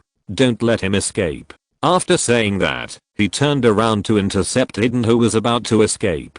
Unfortunately, the fire mask clone didn't intend to let him go so easily. He immediately spit out countless flame bombs and directly blocked Hidden's way. Seeing this, the other senior ninjas also prepared to go, but unfortunately they were also dragged by Kakuzu's other mask clones and couldn't get away at all. In the end, only Narashikade, who was not dragged by the enemy, chased up alone and used secret techniques to intercept. Unfortunately, having already seen the secret techniques of the Nera family, Hidden naturally would not suffer the same loss again. While running away, he kept dodging the attacks of the shadows on the ground. In addition, his immortal body, with stronger physical fitness, his ability to move, is naturally far better than that of a weak ninja like Narashikade. Seeing this, Shikade had to give up the pursuit and let Hidden leave with Kakuzu's body. After all, he wasn't good at fighting alone, and in a one-on-one fight against Hidden, he would actually be quite dangerous. Chapter 236. Kakuzu retreats. Then, Narashikade began to turn back, ready to help the other Konoha companions to kill Kakuzu's 4 masked clones. Kakuzu's real body is now on the verge of death, and it is only because of the existence of the 4 clones that he can barely stay alive. But if they kill the remaining 4 clones of the opponent, Kakuzu will naturally die. However, although the idea is good, it is not so easy to implement. The reason why Kakuzu's real body was killed by him in one blow is mainly because he was calculated. You know, Kakuzu is a guy who cherishes his life very much, so when he releases his clones to fight outside his body, he usually chooses to leave the Earth Attribute Heart behind.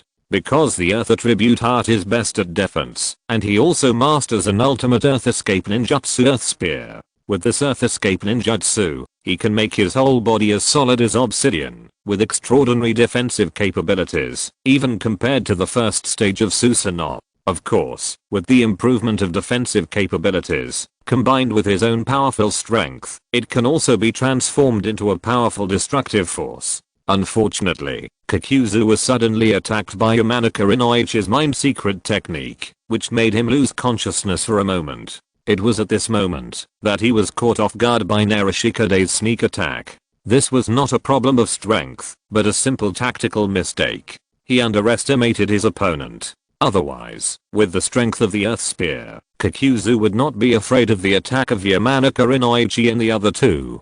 Compared with Kakuzu's body, the masked clone that has been separated from the normal life form is more terrifying. Because there is no flesh, it is all composed of tentacles derived from the secret technique of Earth Grudge.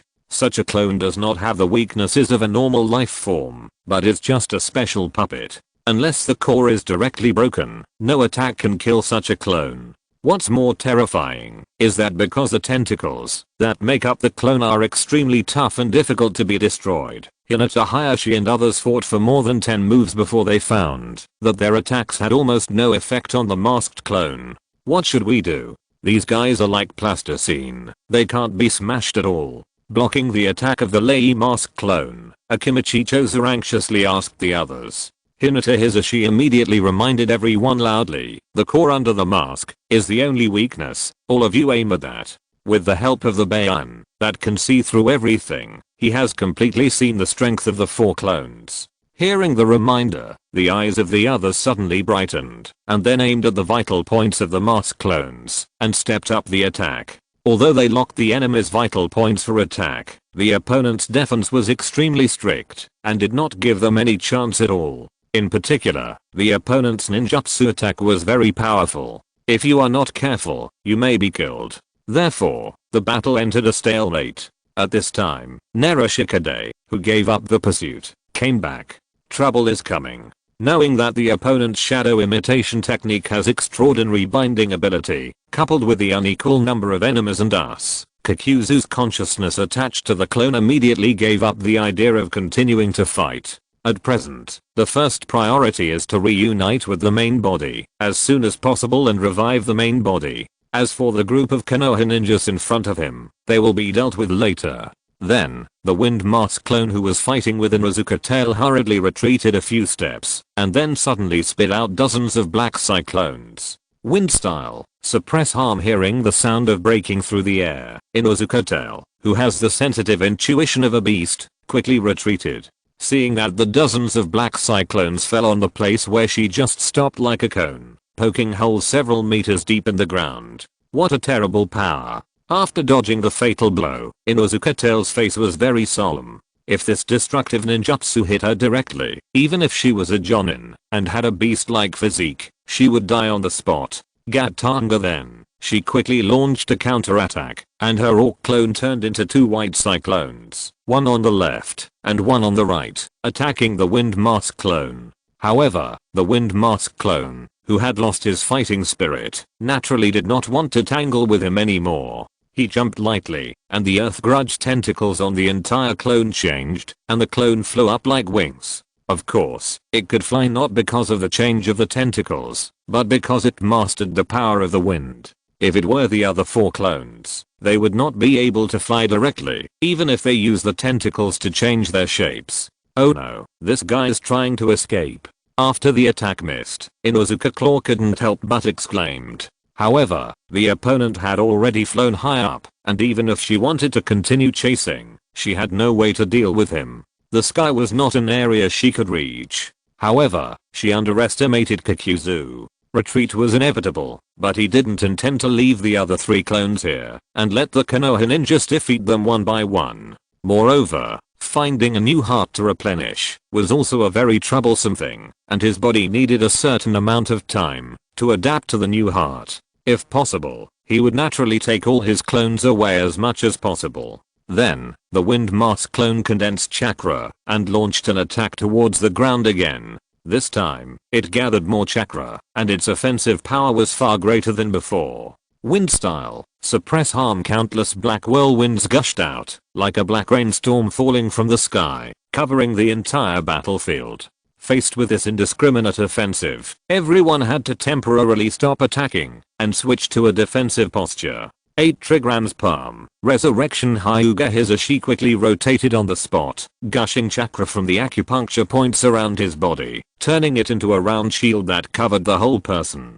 Gate 2 Gate Inuzuka Claw turned into a whirlwind and drilled into the ground with the orc clone. Secret technique, insect wall. Aburame Shuei controlled the parasitic insects around him, quickly gathered in front of him, and turned into a black insect barrier. That was a special summoning insect cultivated by their Aburame clan, which feeds on chakra. Based on this, the insect wall can obtain extremely strong ninjutsu defense capabilities. As for the remaining Inoshikacho trio, it was easy. Akimichi Choza took full advantage of his size, holding Narashikade and the unconscious Yamanaka Ichigo under his body with one hand each, curling himself up into a ball. Rest, rest, rest. As the black wind whirlwind continued to fall, huge holes were drilled in the ground.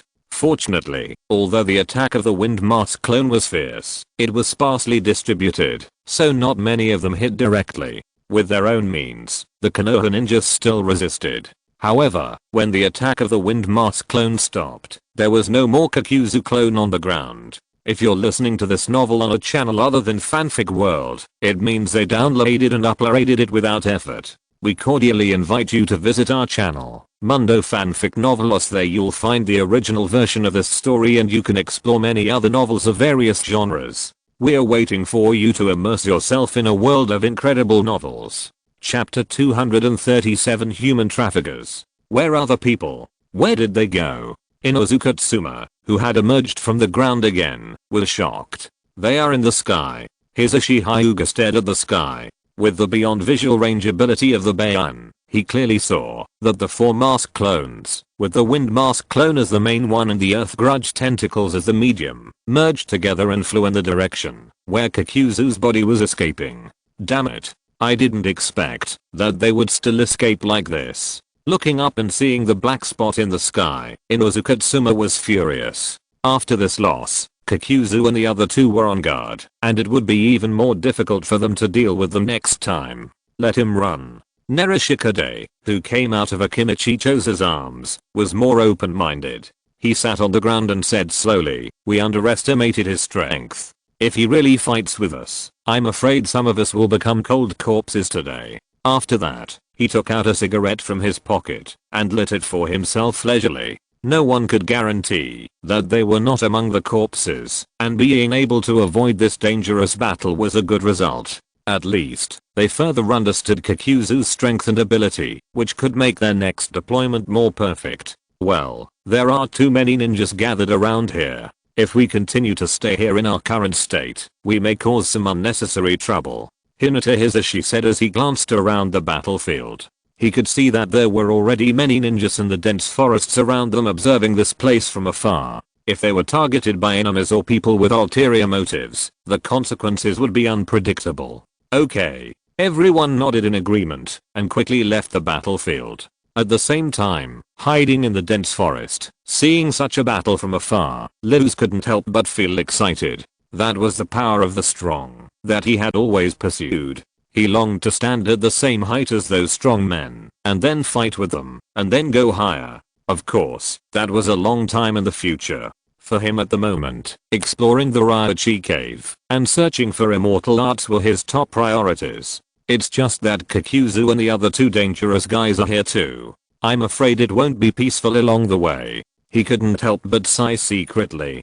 Based on his understanding of the 2, they might be here for hunting. These are 2 out-and-out villains who like to kill. Especially Kakuzu likes to take commissions from the gold exchange and make a lot of money with the heads of the targets. And because of the Ryochi cave, countless ninjas gathered here, which naturally became their natural hunting ground, where they can easily find valuable targets. Thinking of this, Ryuze couldn't help but secretly make up his mind to stay away from those 2 terrifying guys. Maybe they would kill him easily. Then, Ryuze, like other ninjas, carefully walked out of the dense forest and continued along the road. It was just that the battle between Kakuzu and the others stimulated the nerves of some radical element. Ryuze found that the frequency of people fighting on the road was slowly increasing.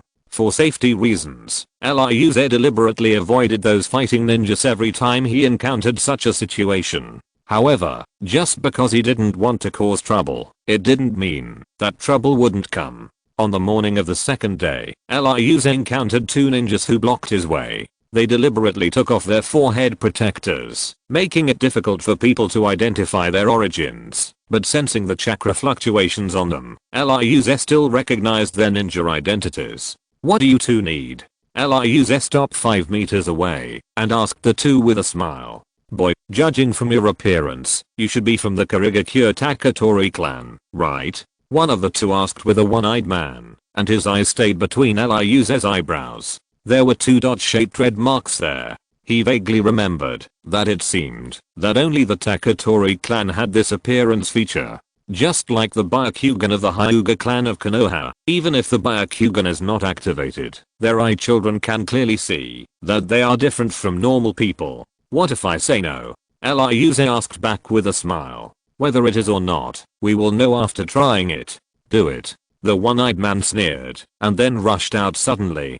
Hearing this, another thin man standing next to him also quickly formed a seal and immediately launched a ninjutsu attack. Lightning release. Thunder Snake. He quickly gathered his chakra in his palm and immediately turned it into 2 lightning snakes that shot towards Luz. Although he was a beat slower than his companion, the speed of the Thunder Snake was very fast. In the blink of an eye, he surpassed the one-eyed man and arrived in front of Luz. Without blocking him, Luz immediately moved to the side to avoid it. Boom. There was a roar, and 2 thunder snakes hit the place where he just stood, and a large hole with a diameter of more than 1 meter was about to be blasted into the ground. However, before he could stand firm, the one-eyed man had already rushed to him, waving a kunai and aiming at his neck. Without time to parry or dodge, Luz decisively activated the ability of the corpse bone vein, and immediately a bone spur grew from his collarbone and crossed in front of the kunai. Clang! There was a crisp sound, and the kunai was narrowly blocked by his bone spur. I didn't want to cause trouble, but you insisted on seeking death, so you can't blame me. Looking at the one-eyed man in front of him with a sneer, Liuzen immediately spread out his right palm and pushed forward. After the 2 attacks just now, he roughly judged that the 2 people in front of him were only at the level of Chunin, and they were not beyond his ability to deal with. At the same time, seeing the bone spurs growing on his shoulder, the one-eyed man's eyes lit up, and he stopped entangled, and hurriedly took 2 steps back. It's really the Bamboo Cutter clan. Be careful, don't kill them, catch them alive, they are valuable alive, he said excitedly to his companions behind him. There are many types of bloodline limits in the entire ninja world, but compared with the huge number of ninjas, bloodline limit ninjas actually only account for a small part. Therefore, in the eyes of some special people and special forces, bloodline limit ninjas have become a scarce resource. They desire that kind of power, so they want to study. But as the foundation of the bloodline limit clan, they are naturally unwilling to be guinea pigs for research. This also leads to a further scarcity of bloodline limit ninjas as experimental subjects in the research market. Where there is demand, there is a market. This demand for research has also made bloodline limits ninjas a hot commodity in the population market. Especially the special bloodline limits of the Taketori clan, which possess the corpse bone veins, are rarer and more valuable than the bloodline limits of ordinary ninjutsu. Therefore, when they found that Liuze was suspected to be a member of the Taketori clan, they secretly thought of arresting him. Now that their guess has been verified, their hearts are already burning with excitement. They can't help but start to imagine how much money they can make after catching Liuze. Chapter 238 Rock Incarnation. Valuable? Hearing this, Liuzen instantly understood the 2 people's thoughts. You are looking for death. An uncontrollable anger rose from his heart. These 2 guys actually criticized him, as if he were livestock in a slaughterhouse. With a roar, a bone spur suddenly grew out of his palm, and continued to stab at the one-eyed man from a distance of nearly 2 meters. It was probably the first time he fought against the Bamboo Cutter clan. Seeing the bone spur that suddenly extended in front of him, the one-eyed man couldn't help but be shocked, and hurriedly moved his feet to avoid it. Unfortunately, he was too proud and his movements were a little slow. He didn't completely avoid it, and the bone spur stabbed his right arm. He couldn't help but let out a scream, and the bright red blood oozed out, staining half of his arm red. At this time, 2 more lightning snakes shot from behind at a very fast speed.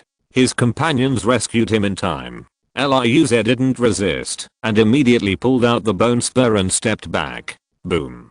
The lightning snake landed at the place where he just stopped, and blasted out a large pit with a diameter of more than 1 meter. Don't think that you are the only ones who can use long-range attacks. Liuze snorted coldly, opened his hands, and pointed at the 2 people from a distance. Corpse bone vein 10-finger piercing bullet with the sound of breaking through the air. 10 macro bone cones shot out from his fingertips, 5 for each person, and shot towards them rapidly. The ninja who used lightning escaped behind him easily dodged, but the one-eyed man who was just stabbed by Liuze was not so lucky. In battle, any small mistake or disadvantage is likely to be seized by the enemy and magnified infinitely. Because of the pain, the one-eyed man's reaction was a little slow. After dodging 2 bone cones, 3 bone cones still hit him and embedded directly into his flesh. Although it was far from fatal, the pain was inevitable. The one-eyed man let out a painful wail again. Liuze was not polite and took advantage of the gap when the 2 were dodging the bone cones and rushed up again. Die. He shouted angrily and stabbed the bone spur on the palm of his hand towards the one-eyed man again. Don't underestimate me. After suffering 2 losses in a row, the one-eyed man was also angry and immediately rushed forward fiercely. Earth style, rock incarnation. After enduring the pain and quickly forming a seal, the chakra condensed on the surface of his body, turning into a layer of rock that wrapped him up completely. He turned into a rock giant over 2 meters tall, swinging a huge rock fist and smashing over. You can't fight him. Seeing this, Ryuzen immediately gave up the idea of a head-on collision and quickly changed his moves and rolled to the side. As the saying goes, a big body is not a disadvantage in strength. A huge body also means stronger basic strength. Although the physique of their Taketori clan is stronger than that of ordinary ninjas, it is definitely far inferior to such a rock giant over 2 meters tall. Even if this is just a ninjutsu performed by a chunin. Boom.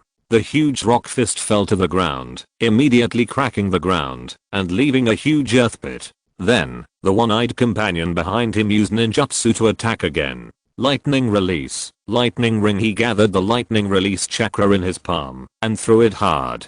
The lightning release chakra immediately turned into 5 circles of lightning and flew out. Although it was the first time he had seen this kind of lightning release ninjutsu, Ryuzen could still roughly see that it should be a binding type of lightning release ninjutsu.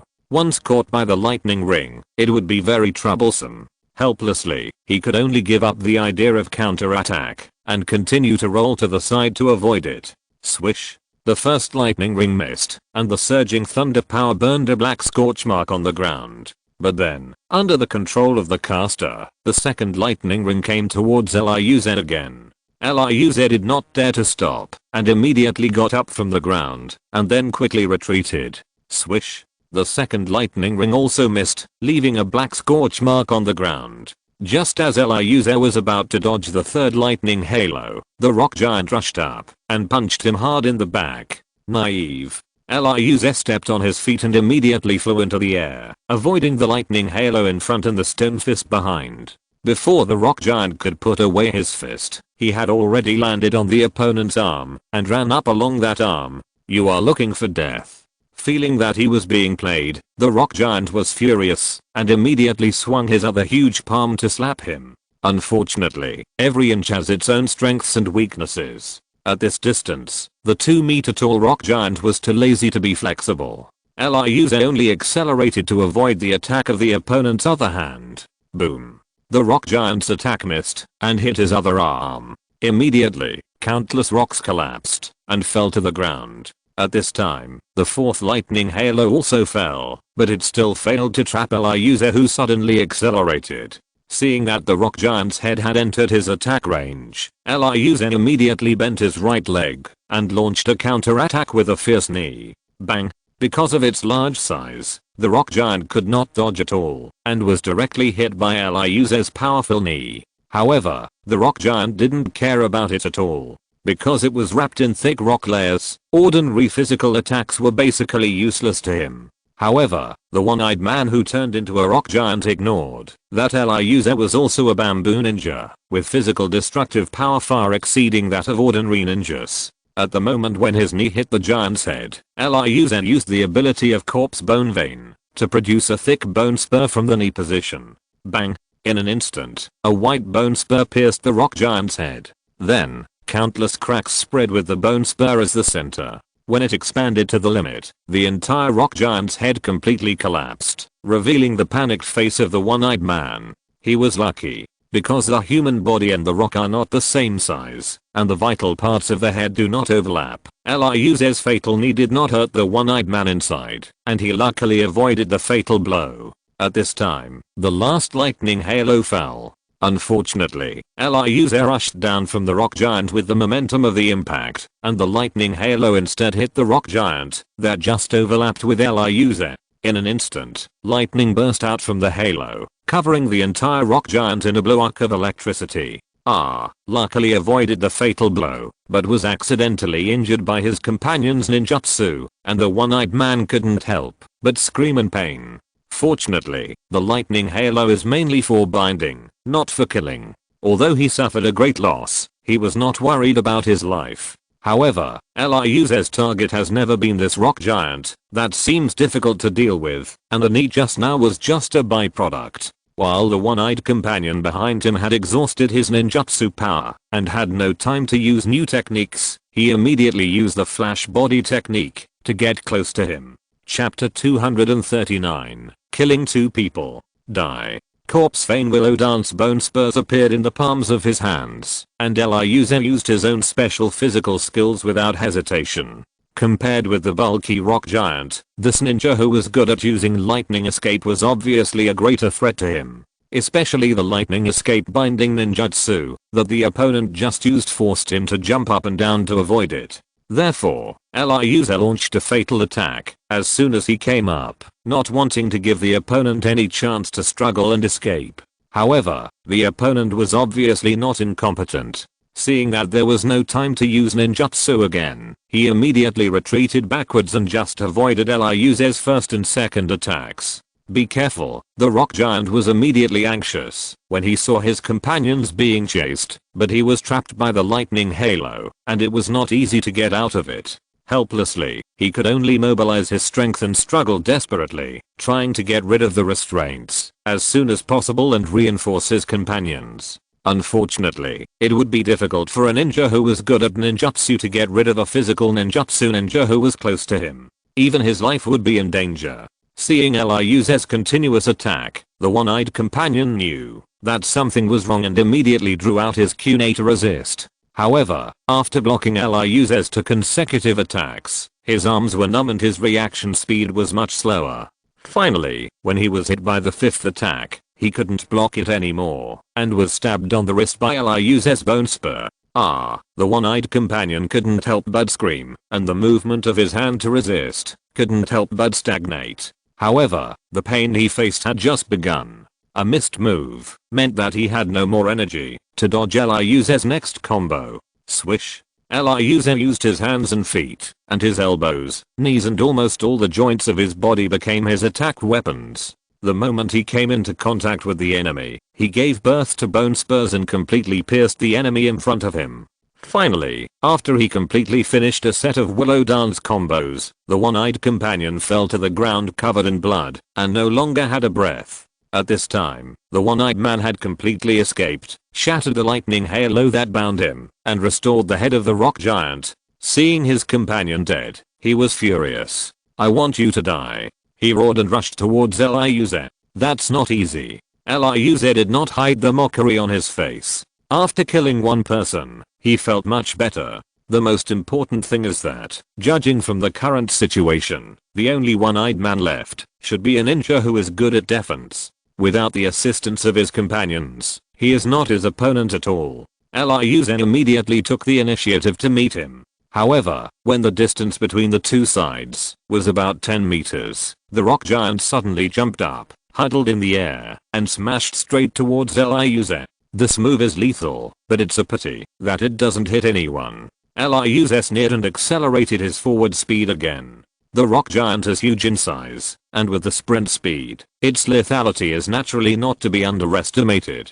Even with the powerful bone spur defense, Ryuze did not want to take it head on. Unfortunately, without restraining the opponent, this fierce move basically cannot hit anyone. As Ryuze accelerated at full speed, he rushed out of the range of the rock giant's attack in an instant. Then, the boulder-like figure fell on the ground behind Ryuze. Boom. With a deafening roar, the ground within a radius of nearly 5 meters was shaken to pieces, and a huge deep pit was smashed in the center.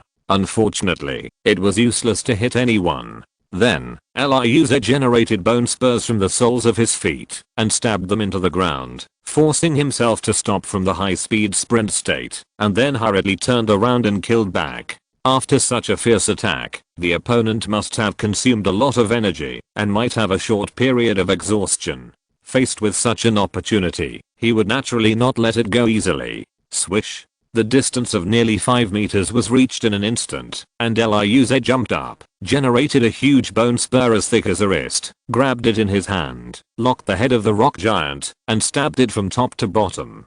Sensing the attack from above, the one-eyed man immediately raised his arms to prepare for defense. Unfortunately, as Ryuze had just guessed, after using such a fierce falling attack, the one-eyed man was somewhat exhausted. This exhaustion was only temporary and would not last too long, but at this moment, even a short period of time was fatal. The rock giant was not flexible enough to begin with, and at this moment, the one-eyed man was exhausted, so the rock giant's arm-raising movement was naturally a beat slower. Before the rock giant's arm was raised above its head, Ryuze's bone spur had already fallen on the rock giant's head and pierced directly into it. seeing that the huge bone spur with a length of more than 1 meter was completely immersed in it. Previously, because of his body size, he had escaped a disaster, but this time Liuz directly penetrated the bone spur from the top of his head. The one-eyed man was naturally not spared, and he and the rock giant were pierced from the top of his head by Liuz. After dealing with the two people, Liuz did not stay for too long, and then he gathered his breath and went into the surrounding dense forest. He had already sensed that, because of his battle with the two human traffickers, many curious ninjas were watching. No one knew if there were any onlookers who were interested in him or had grudges against the Bamboo Clan. For safety reasons, he had to leave as soon as possible and get out of their sight. Sure enough, not long after he left, a ninja came to the battlefield. Especially after hearing about his fight with the two human traffickers, they quickly tracked him down. However, with Liuz deliberately hiding his tracks, they did not find any traces of Liuz without the help of professional perception ninjas. And since that battle, Liuz did not appear on the road rashly again, but hid in the dense forest beside the road and kept moving quickly towards Landi Cave. Although the road was not easy to walk, it saved him a lot of trouble and he did not encounter another battle. Finally, after another day of travel, he finally arrived at his destination. According to the map, he came to the entrance of a canyon shrouded in thick fog. Is this the Landi Cave? Liuz stood at the entrance without entering, his eyes full of doubt. Because it is too easy to come here, there is no barrier at all. Just like a vegetable market in the secular world, anyone can come in, which is completely inconsistent with the mysterious characteristics of the three holy places. If it is so easy to find, the three holy places would not have become a legendary existence in the past life. At this time, a lazy voice came from above. Mortals, don't doubt it, this is indeed the dragon cave you are looking for. Chapter 240, Psychic Snake Tribe. Liuz looked up when he heard the voice, but saw a big snake as thick as a calf coiled on the stone wall on the right, and it was talking to him with its big mouth opening and closing. Are you a spiritual snake from the Raichi cave? Liuz frowned and asked tentatively. Intelligence is the standard for distinguishing between wild beasts and spiritual creatures. The big snake in front of him can speak human language, which is obviously not an ordinary wild beast, but a spiritual creature. As far as he knows, there is no other snake spiritual creature in the ninja world, except the Raichi cave. Yes, I'm from the Raichi cave. The big snake nodded and said proudly, I'm here on purpose, to lead the way for you outsiders and guide you into the Raichi cave by the order of tanks in Shenji. But, your Raichi cave is too easy to find, right? Any mortal's map can find this place. Liuz asked in confusion, and took out the map on his body. Easy? The snake sneered and said disdainfully, if it weren't for the white snake immortal who removed the barrier outside, not even one of you 10,000 people would be able to get here. Barrier? I see. Liuz nodded, and finally understood everything. No wonder an ordinary person in the secular world could find the location of the Raichi cave and draw a map to sell outside. It turned out that the white snake immortal removed the barrier outside and deliberately revealed the entrance to the Raichi cave. At this moment, a rustling sound of footsteps came from behind. Liuz turned around when he heard the sound, but saw three figures walking quickly. As the distance between the two sides closed, he slowly saw that it was the Inoshikacho trio headed by Nerishikade, the Bamboo Cutter clan. Nerishikade also noticed Liuz at the entrance of the canyon and recognized his identity. Recognizing Liuz's identity, Akimichi Choza and Yamanaka Inoichi also frowned slightly. Although Konoha and Kirigakure have signed a truce agreement, the relationship between the two sides is not good, especially since Konoha had previously intervened in the Kirigakure's rebellious forces, which made Kirigakure extremely hostile. Now that they have encountered a Kirigakure ninja in this wilderness, and he is a famous family in Kirigakure, the three of them can't help but start thinking about whether to kill him here. Oops. Feeling a hint of murderous intent from the three people, Liuz's heart suddenly became alert, and he quickly stepped back a few steps and took a defensive posture. Seeing the sudden change in the atmosphere, the big snake coiled on the stone wall immediately said, hey, don't treat me as if I don't exist. The White Snake Immortal has ordered that no one is allowed to engage in private fighting in the Raichi Cave and the surrounding areas. Hearing this abrupt voice, Nera Shikade and the other two also noticed the existence of the big snake and immediately recognized that the other party was from the psychic snake tribe in the Raichi Cave. What if someone does not listen to the advice and must violate the rules? Nera Shikade asked tentatively. Hearing this, Eliuze couldn't help but shrink his heart, and his heart was in his throat. The three pig, deer, and butterfly were quite powerful, and each of them had reached the level of elite jonin. With the classic battle formation passed down from their family, the three of them would be able to fight, even if they met a cage level strongman. If they really wanted to attack him regardless of everything, I'm afraid this would be his burial place.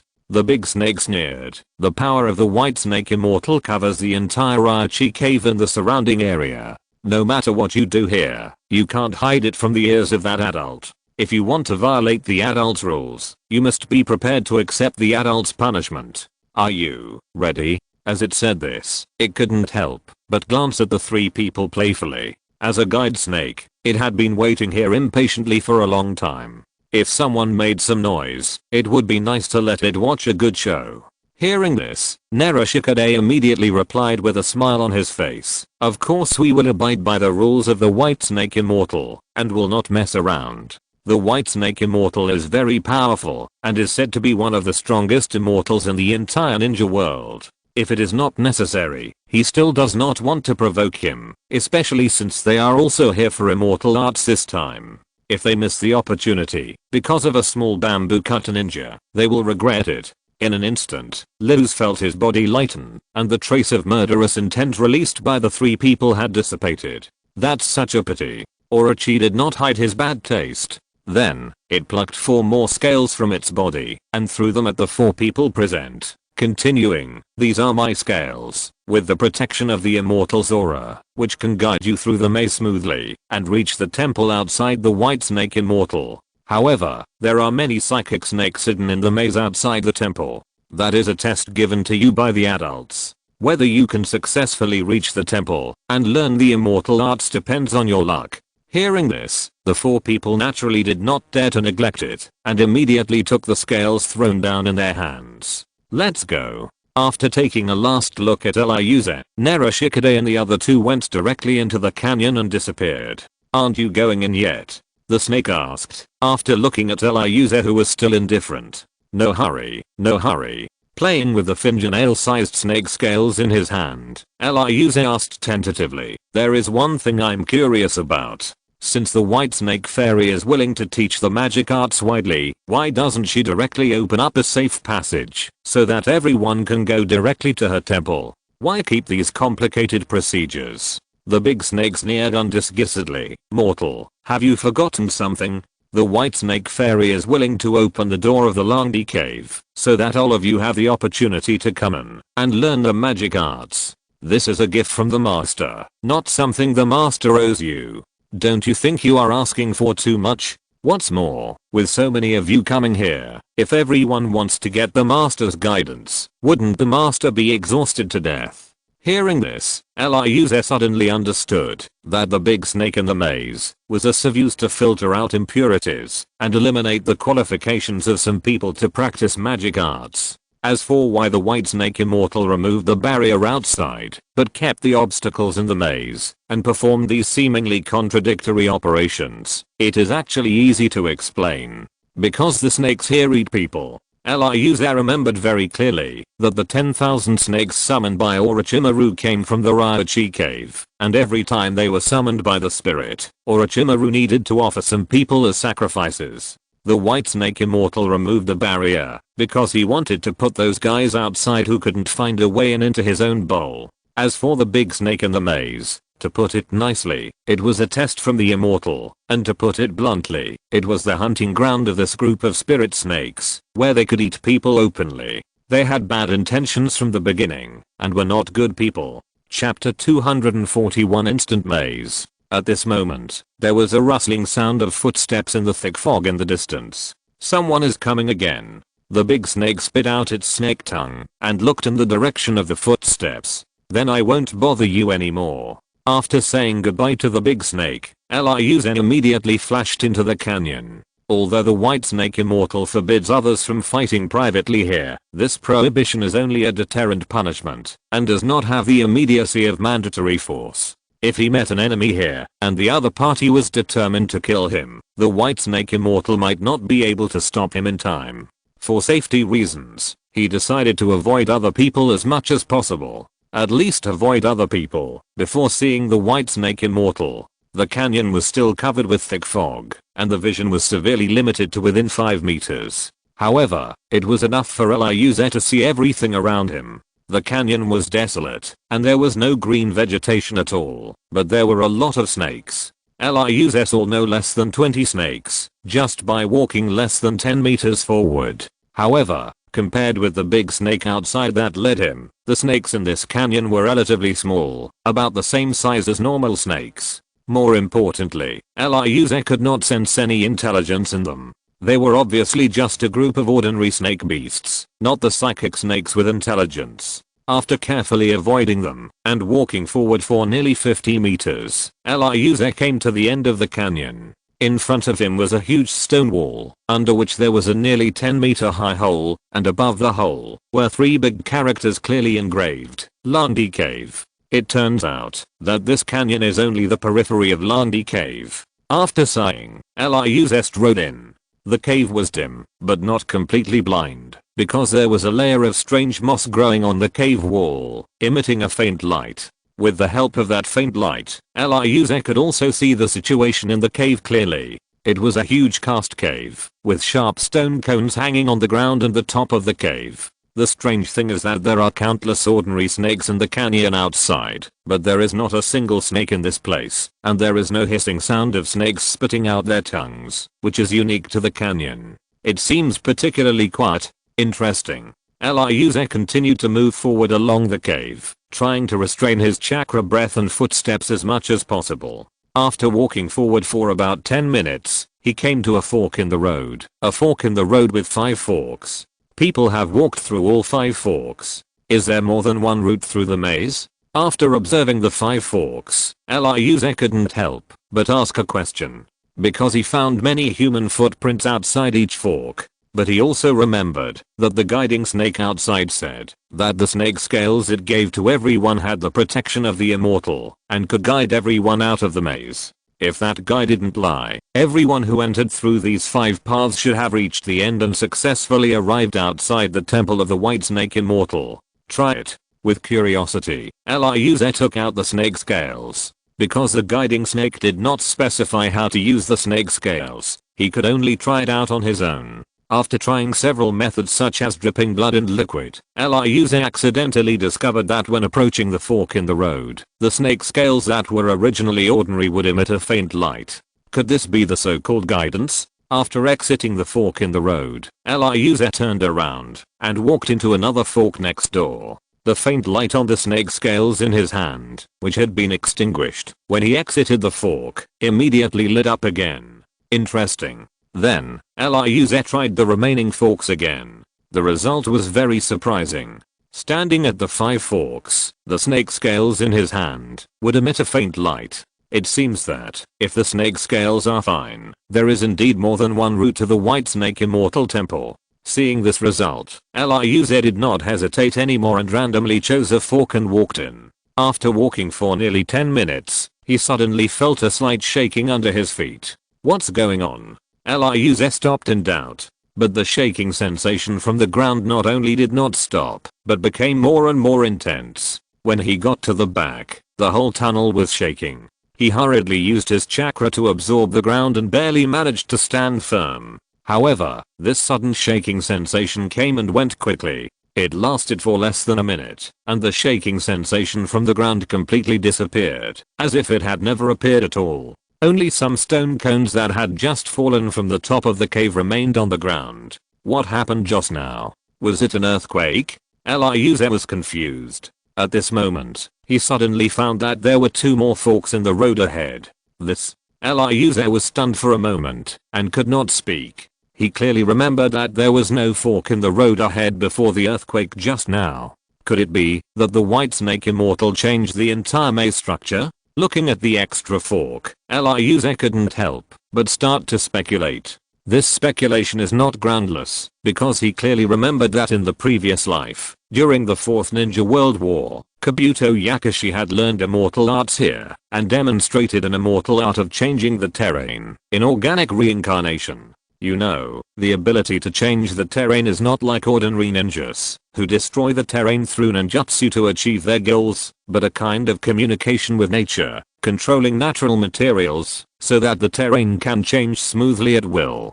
Therefore, he has every reason to believe that the White Snake Immortal, who has lived for who knows how many years, has such an ability to directly rewrite the terrain. Otherwise, it is impossible to explain the 2 extra forks in front of him. And this can also explain why the snake scales on his hand reacted to each fork when he first encountered a fork in the road. Because the maze terrain is constantly changing, there is indeed more than one route to the White Snake Immortal Temple. However, because of this change, the route is not fixed. If others do not have guidance, the probability of getting out of this maze is probably very small. Hiss. Suddenly, a strange sound came from the fork on the far left, which was extremely clear in this quiet tunnel. Oh no, it's a snake.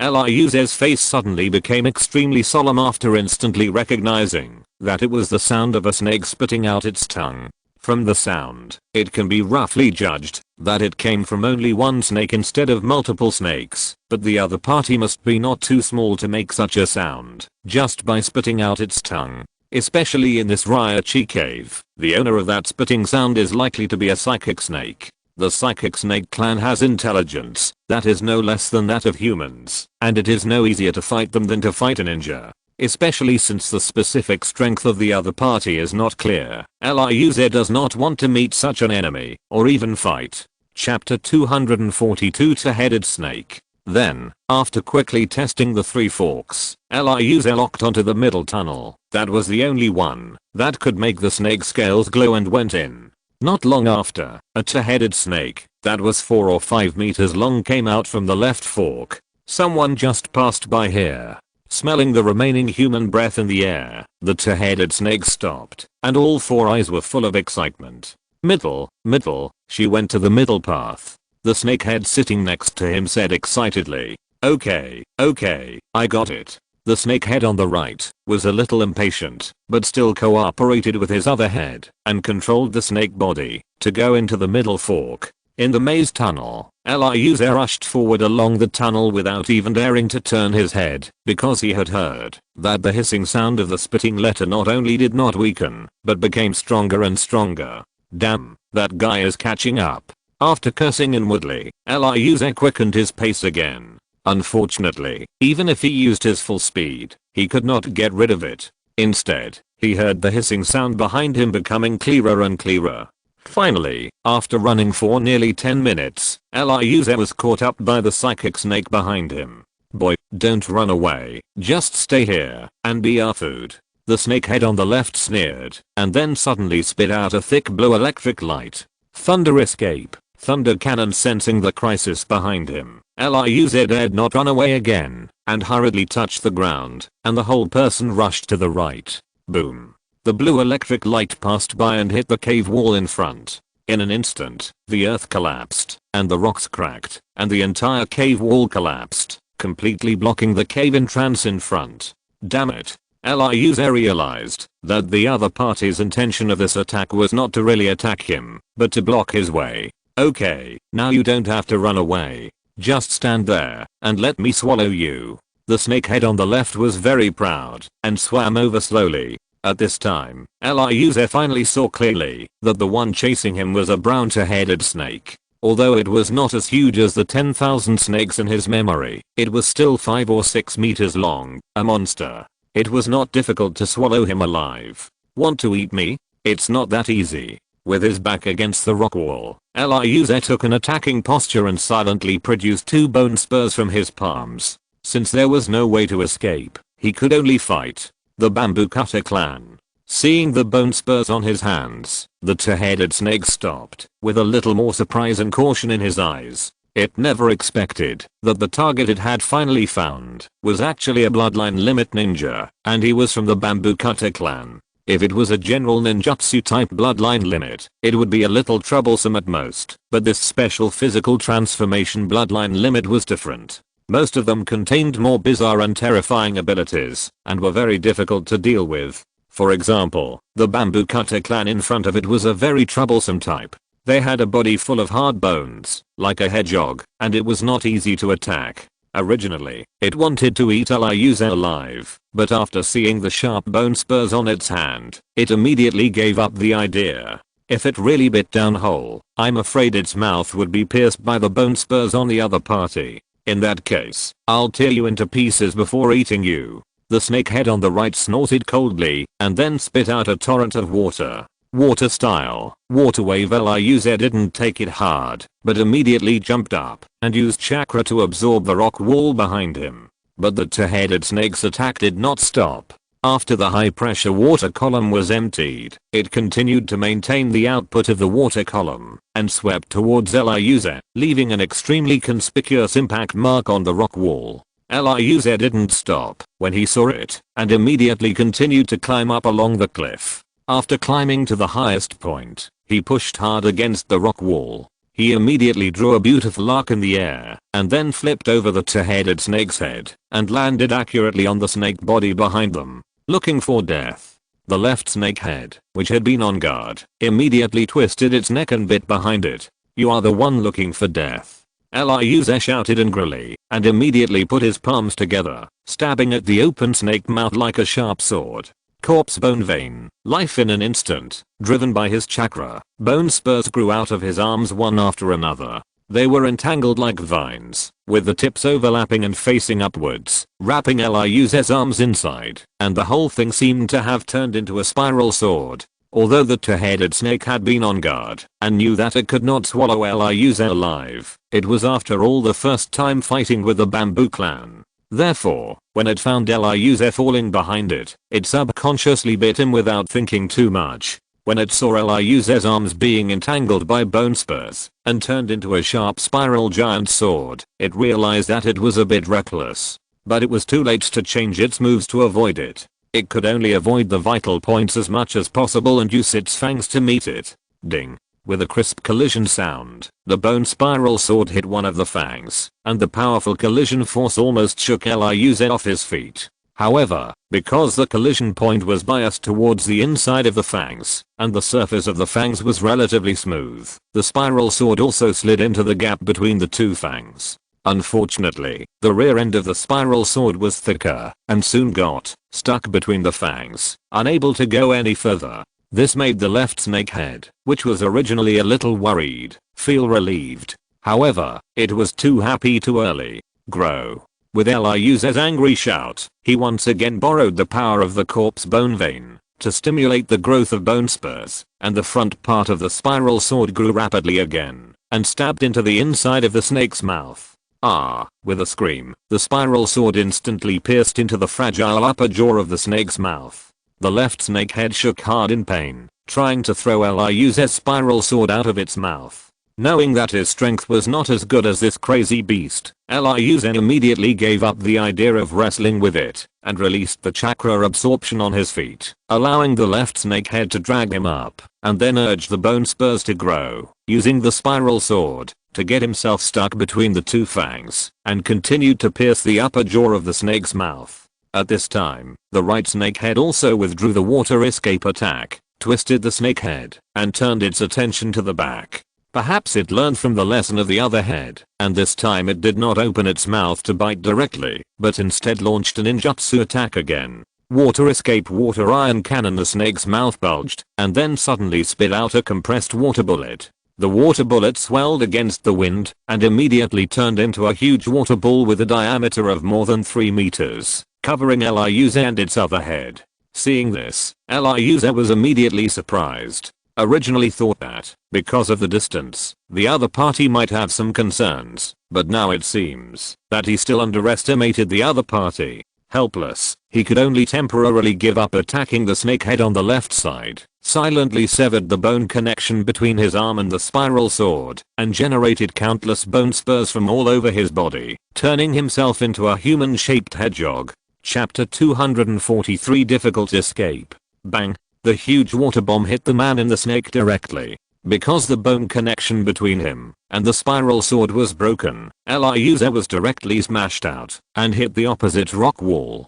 The left head of the two-headed snake was not feeling well either. It was hit hard and the whole snake head immediately fell to the ground, creating a huge deep pit on the ground. "I will tear you apart." But soon, the left snake head roared and stood up from the ground again and successfully threw away the bone spur spiral sword, piercing its mouth. However, because its upper jaw was stabbed by Eliuser and it was hit by its other head, it was obviously in a lot of trouble, and the scales on its body were not as bright as before. Eliuser on the other side was also not feeling well. Although the left snake head helped to share a lot of pressure, he was hit hard by the water iron cannon and felt that all the bones in his body were in pain, as if they were about to fall apart. Fortunately, he had induced the bone spurs in advance and weakened the power of the water iron cannon, hitting him as much as possible. Otherwise it would be difficult to even stand up at this moment. "If you want to eat me, you must be prepared to be killed by me." Are you? Eliuser taunted mercilessly, assuming an attacking posture again. Damn it. Faced with such a mockery, the already irritable left snake head naturally couldn't hold back and immediately gathered chakra in its mouth to launch a new attack. Seeing the arc of electricity overflowing from its mouth, the right snake head immediately guessed its intention and hurriedly stopped it. "No, don't use that trick." The tunnel was very narrow, and rashly using a ninjutsu with too strong destructive power would probably collapse the cave wall and bury them all inside. Unfortunately, the furious left snake head didn't listen at all and immediately spit out the lightning brewing in its mouth. Lightning release. Lightning cannon in an instant. Another beam of blue lightning sprayed out, shooting towards Eliuser with the breath of destroying everything. Not good. Having seen the terrifying power of this move to collapse the cave wall before, Eliuser naturally did not dare to take it head on. He immediately used his chakra to absorb the rock wall and ran quickly. Boom.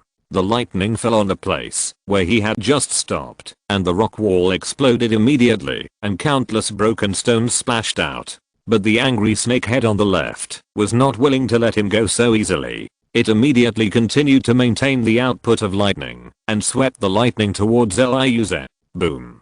Eliuser was seen running in front, and the lightning was chasing behind.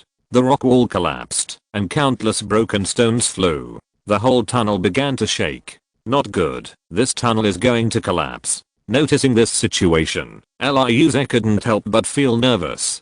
But soon, he turned his worries into joy and a smile appeared on his face. Because the collapse of this tunnel should be the biggest impact on the two-headed snake. The other party is the largest in size and must bear the greatest pressure, while he is smaller in size, and the pressure he bears is also smaller, and he may even take this opportunity to get rid of the other party. Thinking of this, he immediately adjusted his direction and circled around the two-headed snake, directing the opponent's lightning attack to act around him, further controlling the collapsed area. Idiot, stop. The right snakehead also noticed the looseness on the stone wall and couldn't help shouting. Unfortunately, the left snakehead, which had been blinded by hatred, didn't listen at all. It still maintained the lightning spray and turned its neck to sweep towards Liu's. Damn it. Seeing this situation, the right snakehead had no choice but to ram it hard. Bang! The left snakehead was hit by the right snakehead without any preparation, and it was immediately smashed into the ground. The terrifying lightning also streaked down from the rock wall, leaving a deep mark on the ground. However, the chakra output of the left snakehead was interrupted by this sudden attack, and the lightning sprayed from its mouth also dissipated. Unfortunately, it was too late. After the left snakehead's random shooting, the surrounding rock walls had been destroyed. Even without its destruction, the rock walls were still shaking.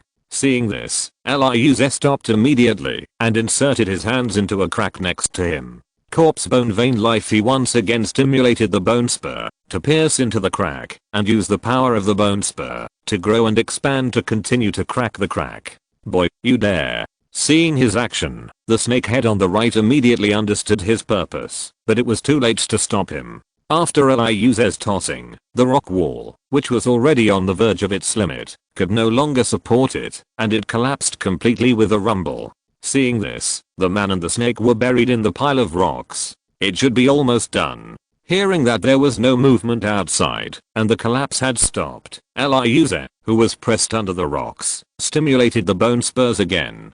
Just like the spiral sword he had just created, he once again blended the bone spurs together and turned them into a spiral drill bit and drilled out along the cracks of the rocks. It was also thanks to his stimulation of the bone spurs that he arranged a layer of defense on his body surface, greatly reducing the impact of the rocks. Otherwise he would probably have been seriously injured and had no strength to escape. Soon, relying on the growth and expansion of the bone spurs, he drilled through the pile of rocks and opened a narrow passage. It is not advisable to stay here for long. We must leave immediately. Without bothering to check his injuries, Eliuze immediately retracted the bone spurs on his body to resist the collapse, and then crawled out along the passage. However, because the road ahead was blocked, he had no choice but to bite the bullet and go back. Fortunately, this maze is constantly changing, and there is more than one way out. He doesn't have to worry about not being able to get out. But less than 3 minutes after walking, he heard a violent explosion behind him. Boom. The collapsed rocks were instantly blown apart, and the huge figure of the two-headed snake appeared again. Want to escape? Daydream. Feeling that Eliuze's breath had gone far away, the two-headed snake was furious, especially the eyes of the left snake head almost spewing fire. It roared and swam its body, immediately rushed out of the pile of rocks, and continued to chase after Eliuze's breath. Hearing the roar, Eliuze did not dare to delay and immediately quickened his pace of escape. Unfortunately, he underestimated the physique of the two-headed snake. Although it was not as strong as the super snakes like Wanch, it was definitely much stronger than him. Therefore, the snake was not injured in the collapse just now, but was stunned and did not react for a while. At this moment, he woke up and started chasing again. Eliuze, on the contrary, was not as fast as before because of his injury and was caught up soon. Oh no. Feeling the undisguised murderous intent behind him, Eliuze felt cold all over. He could not escape. At this moment, a familiar vibration came from the ground. Then, the whole tunnel shook violently, shaking him so much that he could hardly stand. If you're listening to this novel on a channel other than Fanfic World, it means they downloaded and uploaded it without effort. We cordially invite you to visit our channel, Mundo Fanfic Novelos. There you'll find the original version of this story and you can explore many other novels of various genres. We're waiting for you to immerse yourself in a world of incredible novels. Chapter 244, finally arriving at the temple. Boy, don't even think about escaping. Although the whole tunnel was shaking, the two-headed snake still struggled to move forward and pounds towards Eliuze, because it could already see the figure at the other end of the tunnel. Oh no. Seeing the other party getting closer and closer to him, Eliuze's heart was in his throat. But even so, he still did not give up the idea of escaping. Amid the violent vibration of the ground, he moved forward with difficulty. At this critical moment, Eliuze suddenly noticed that the originally smooth tunnel between him and the two-headed snake suddenly began to shrink inward, as if someone was pinching it from the outside, and the entrance of the passage became smaller and smaller. Obviously, he was lucky. This time, the terrain change of the maze just happened to affect the area between him and the two-headed snake. No, the two-headed snake could not help but let out a shrill roar and accelerated its forward speed. Unfortunately, it was a step late after all, and could only watch the stone wall close in, and Eliuze's figure disappeared at the other end of the passage. Arseholes, the cooked duck flew away, and the two-headed snake was so angry that it exploded on the spot, and it rammed wildly in the tunnel, shaking the rocks down continuously. On the other side, seeing the tunnel closed, the vibration stopped, and he was out of danger. Eliuze finally breathed a sigh of relief. Finally safe. Completely relieved, he sat down on the ground. Previously, he had experienced a fierce battle and was hit hard by the rocks. He had to rely on his breath to escape without taking a rest. Now that he was finally out of danger, he felt pain all over his body, as if he was about to fall apart. After resting for a while and taking a healing medicine he brought with him, he stood up and limped along the tunnel. It was not safe here. He had to leave as soon as possible, and he had to get out of the maze. relying on the guidance of the snake scales. When he reached the next fork in the road, Ryuze found a way out again and walked down. When he reached the third fork in the road, he met a psychic snake again. The snake was not big, only about 2 meters long. Perhaps it felt that it was no match for the snake, so it took the initiative to avoid it and did not come up to cause trouble. Ryuze was also happy to pretend that he did not see it. He followed the guidance of the snake scales and walked into one of the tunnels. Afterwards, he walked in the maze for another 2 days and encountered more than a dozen attacks by psychic snakes on the way. Several of them almost killed him at the mouth of the snake, but he still managed to survive with his perseverance and escaped from the mouth of the snake. Of course, not all psychic snakes are strong enough to force him to death.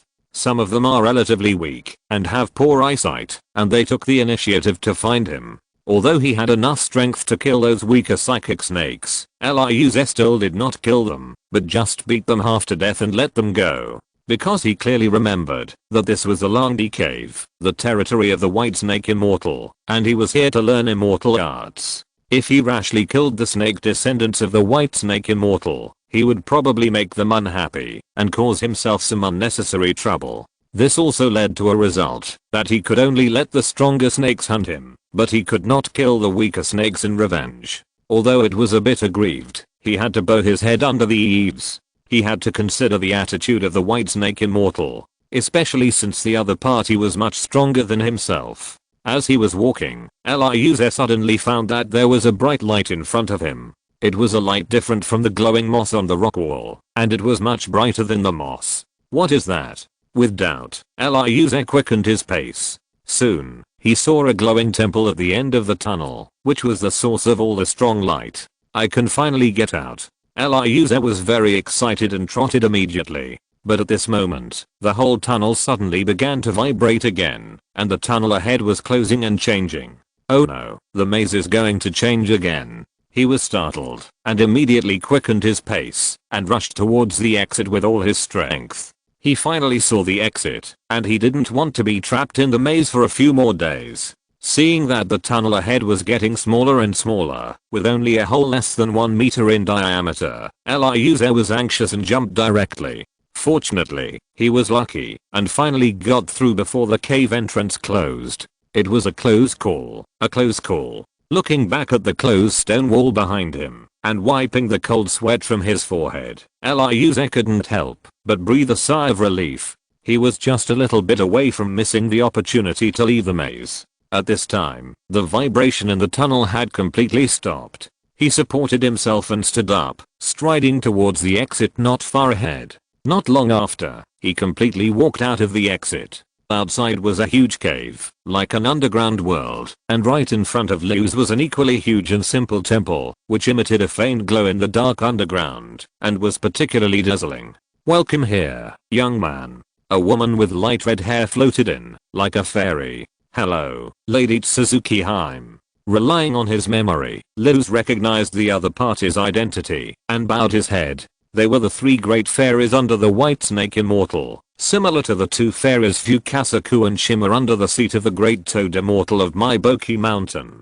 "You should also come to learn fairy arts, right? Follow me." Tsuzuki Haim smiled slightly, and then called Luz to go to the right. Ryuze followed quickly and whispered, "I do want to learn immortal arts, but before I try it myself, can I first learn more about the cultivation method of immortal arts in Ryochi Cave?" With his understanding of this world and his previous life, he already knew the cultivation method of immortal arts in Maiboki Mountain through the process of Uzumaki Naruto's cultivation of immortal arts. But he didn't know much about Ryochi Cave, only knowing that Kabuto Yakushi had learned immortal arts from here in his previous life. Of course, no problem. Princess Suzu nodded gently and explained patiently, "The cultivation method of immortal arts is actually similar, all of which absorb natural energy and use it. And the difference in the cultivation of immortal arts in our 3 holy places is just the different entry methods." "Oh, what is the entry method of Ryochi Cave?"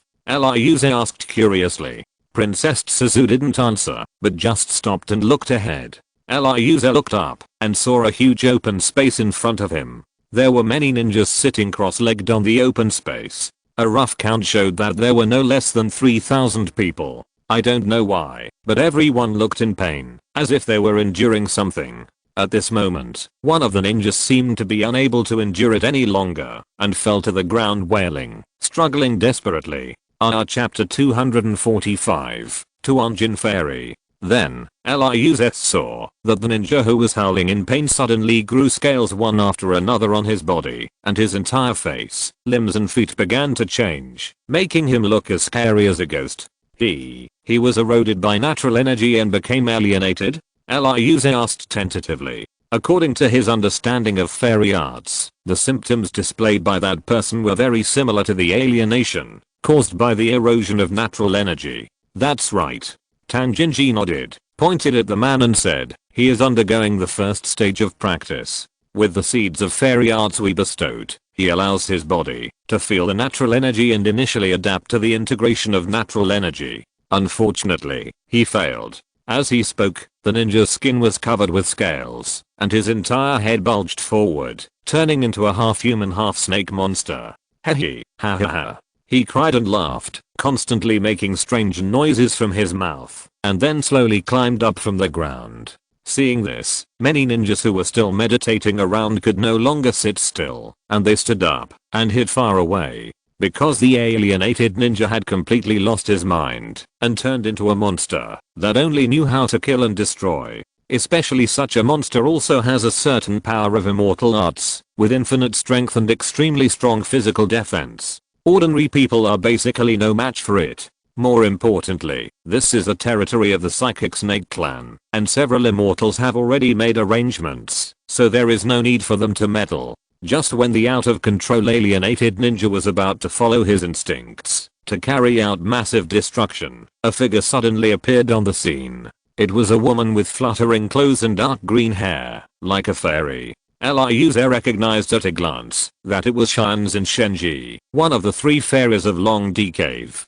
Hehe. Seeing Shinzen Shenji suddenly appearing in his field of vision, the alienated ninja let out a strange cry, and then followed the instinct of destruction, and killing and pounced on her with a grin. In an instant, the ground collapsed, and a violent and manic aura spread. Facing such a fierce person, Shinzen Shenji remained calm, and stretched out her hand slowly but quickly, and pointed a finger forward, which happened to point at the brow of the alienated ninja who was rushing over. Fixed. With just a light shout, the originally manic mutated ninja suddenly calmed down, as if time had stopped, and the whole person was fixed in place, and could not move. Even the manic aura on the body seemed to be fixed together, and never spread out again. Unfortunately, perhaps disturbed by the mutated ninja, a ninja who was meditating not far away wailed, and fell to the ground, and then struggled hard. Obviously, those people were also out of control, and about to be mutated. It seems that their luck is not very good today. Princess Tsujin covered her mouth and laughed, her eyes curved like the moon.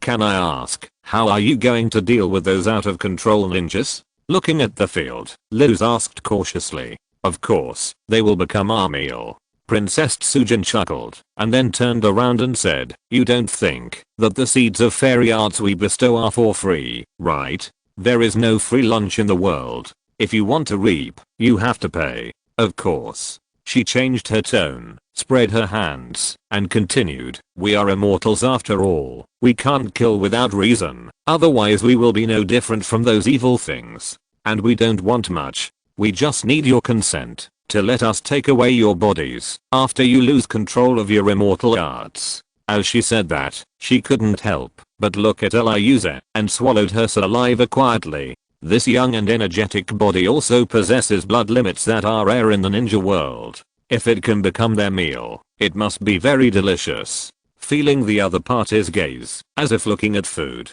Lyuz suddenly felt a chill in his back and couldn't help but take 2 steps back.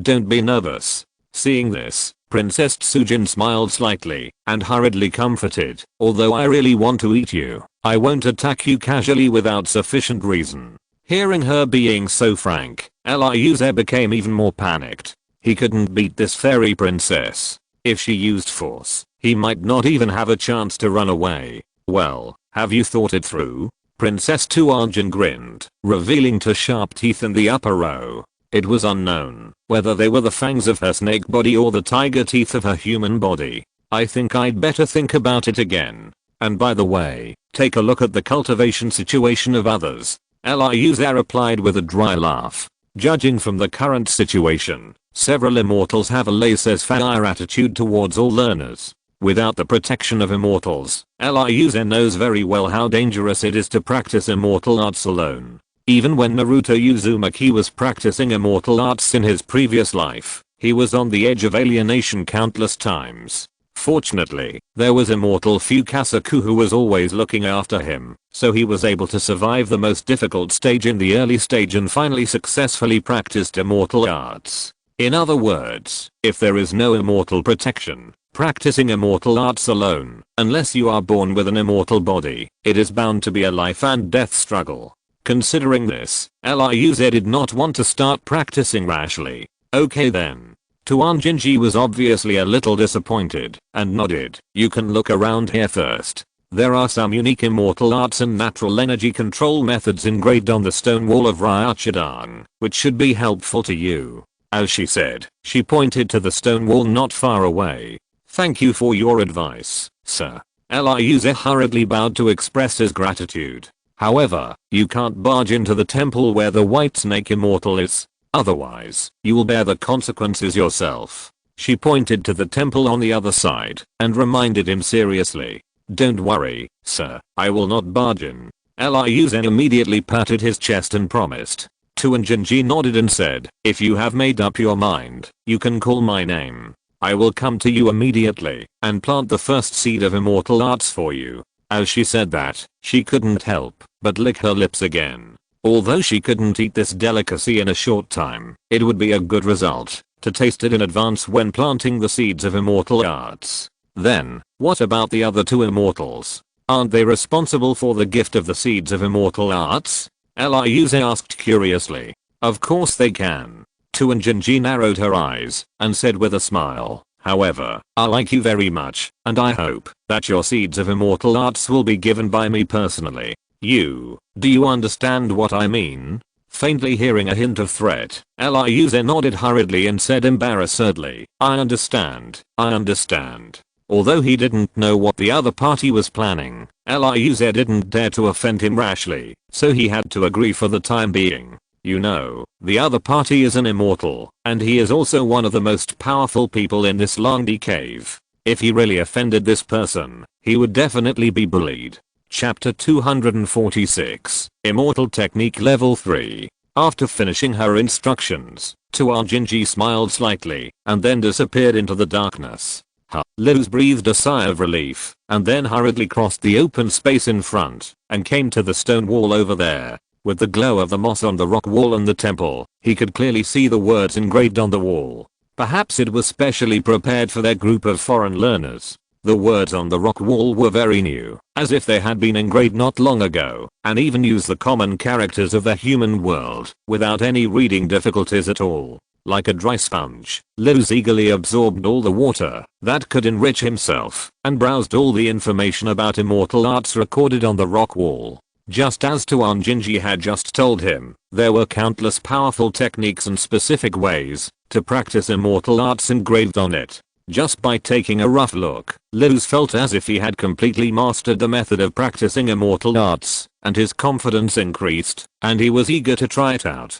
Fortunately, his reason told him that just reading these materials was far from enough. There is a certain difference between practice and theory. If he tried rashly, the result that awaited him would be a near-death experience. However, at least he obtained more systematic and specific information on the cultivation of immortal arts. Although he already had the process of Uzumaki Naruto's cultivation of immortal arts in his memory, at that time, he was, after all, a third-party spectator, and saw the other party's cultivation process of immortal arts from a perspective independent of the ninja world. This also led to an indescribable gap in his understanding of immortal arts, as if he saw flowers in the fog, and felt that he saw everything, but the details were not very clear. But now, this information on the rock wall of the Ryachi cave completely eliminated this gap, allowing him to truly understand the specific cultivation process of immortal arts. Generally speaking, the cultivation of immortal arts is divided into 3 stages.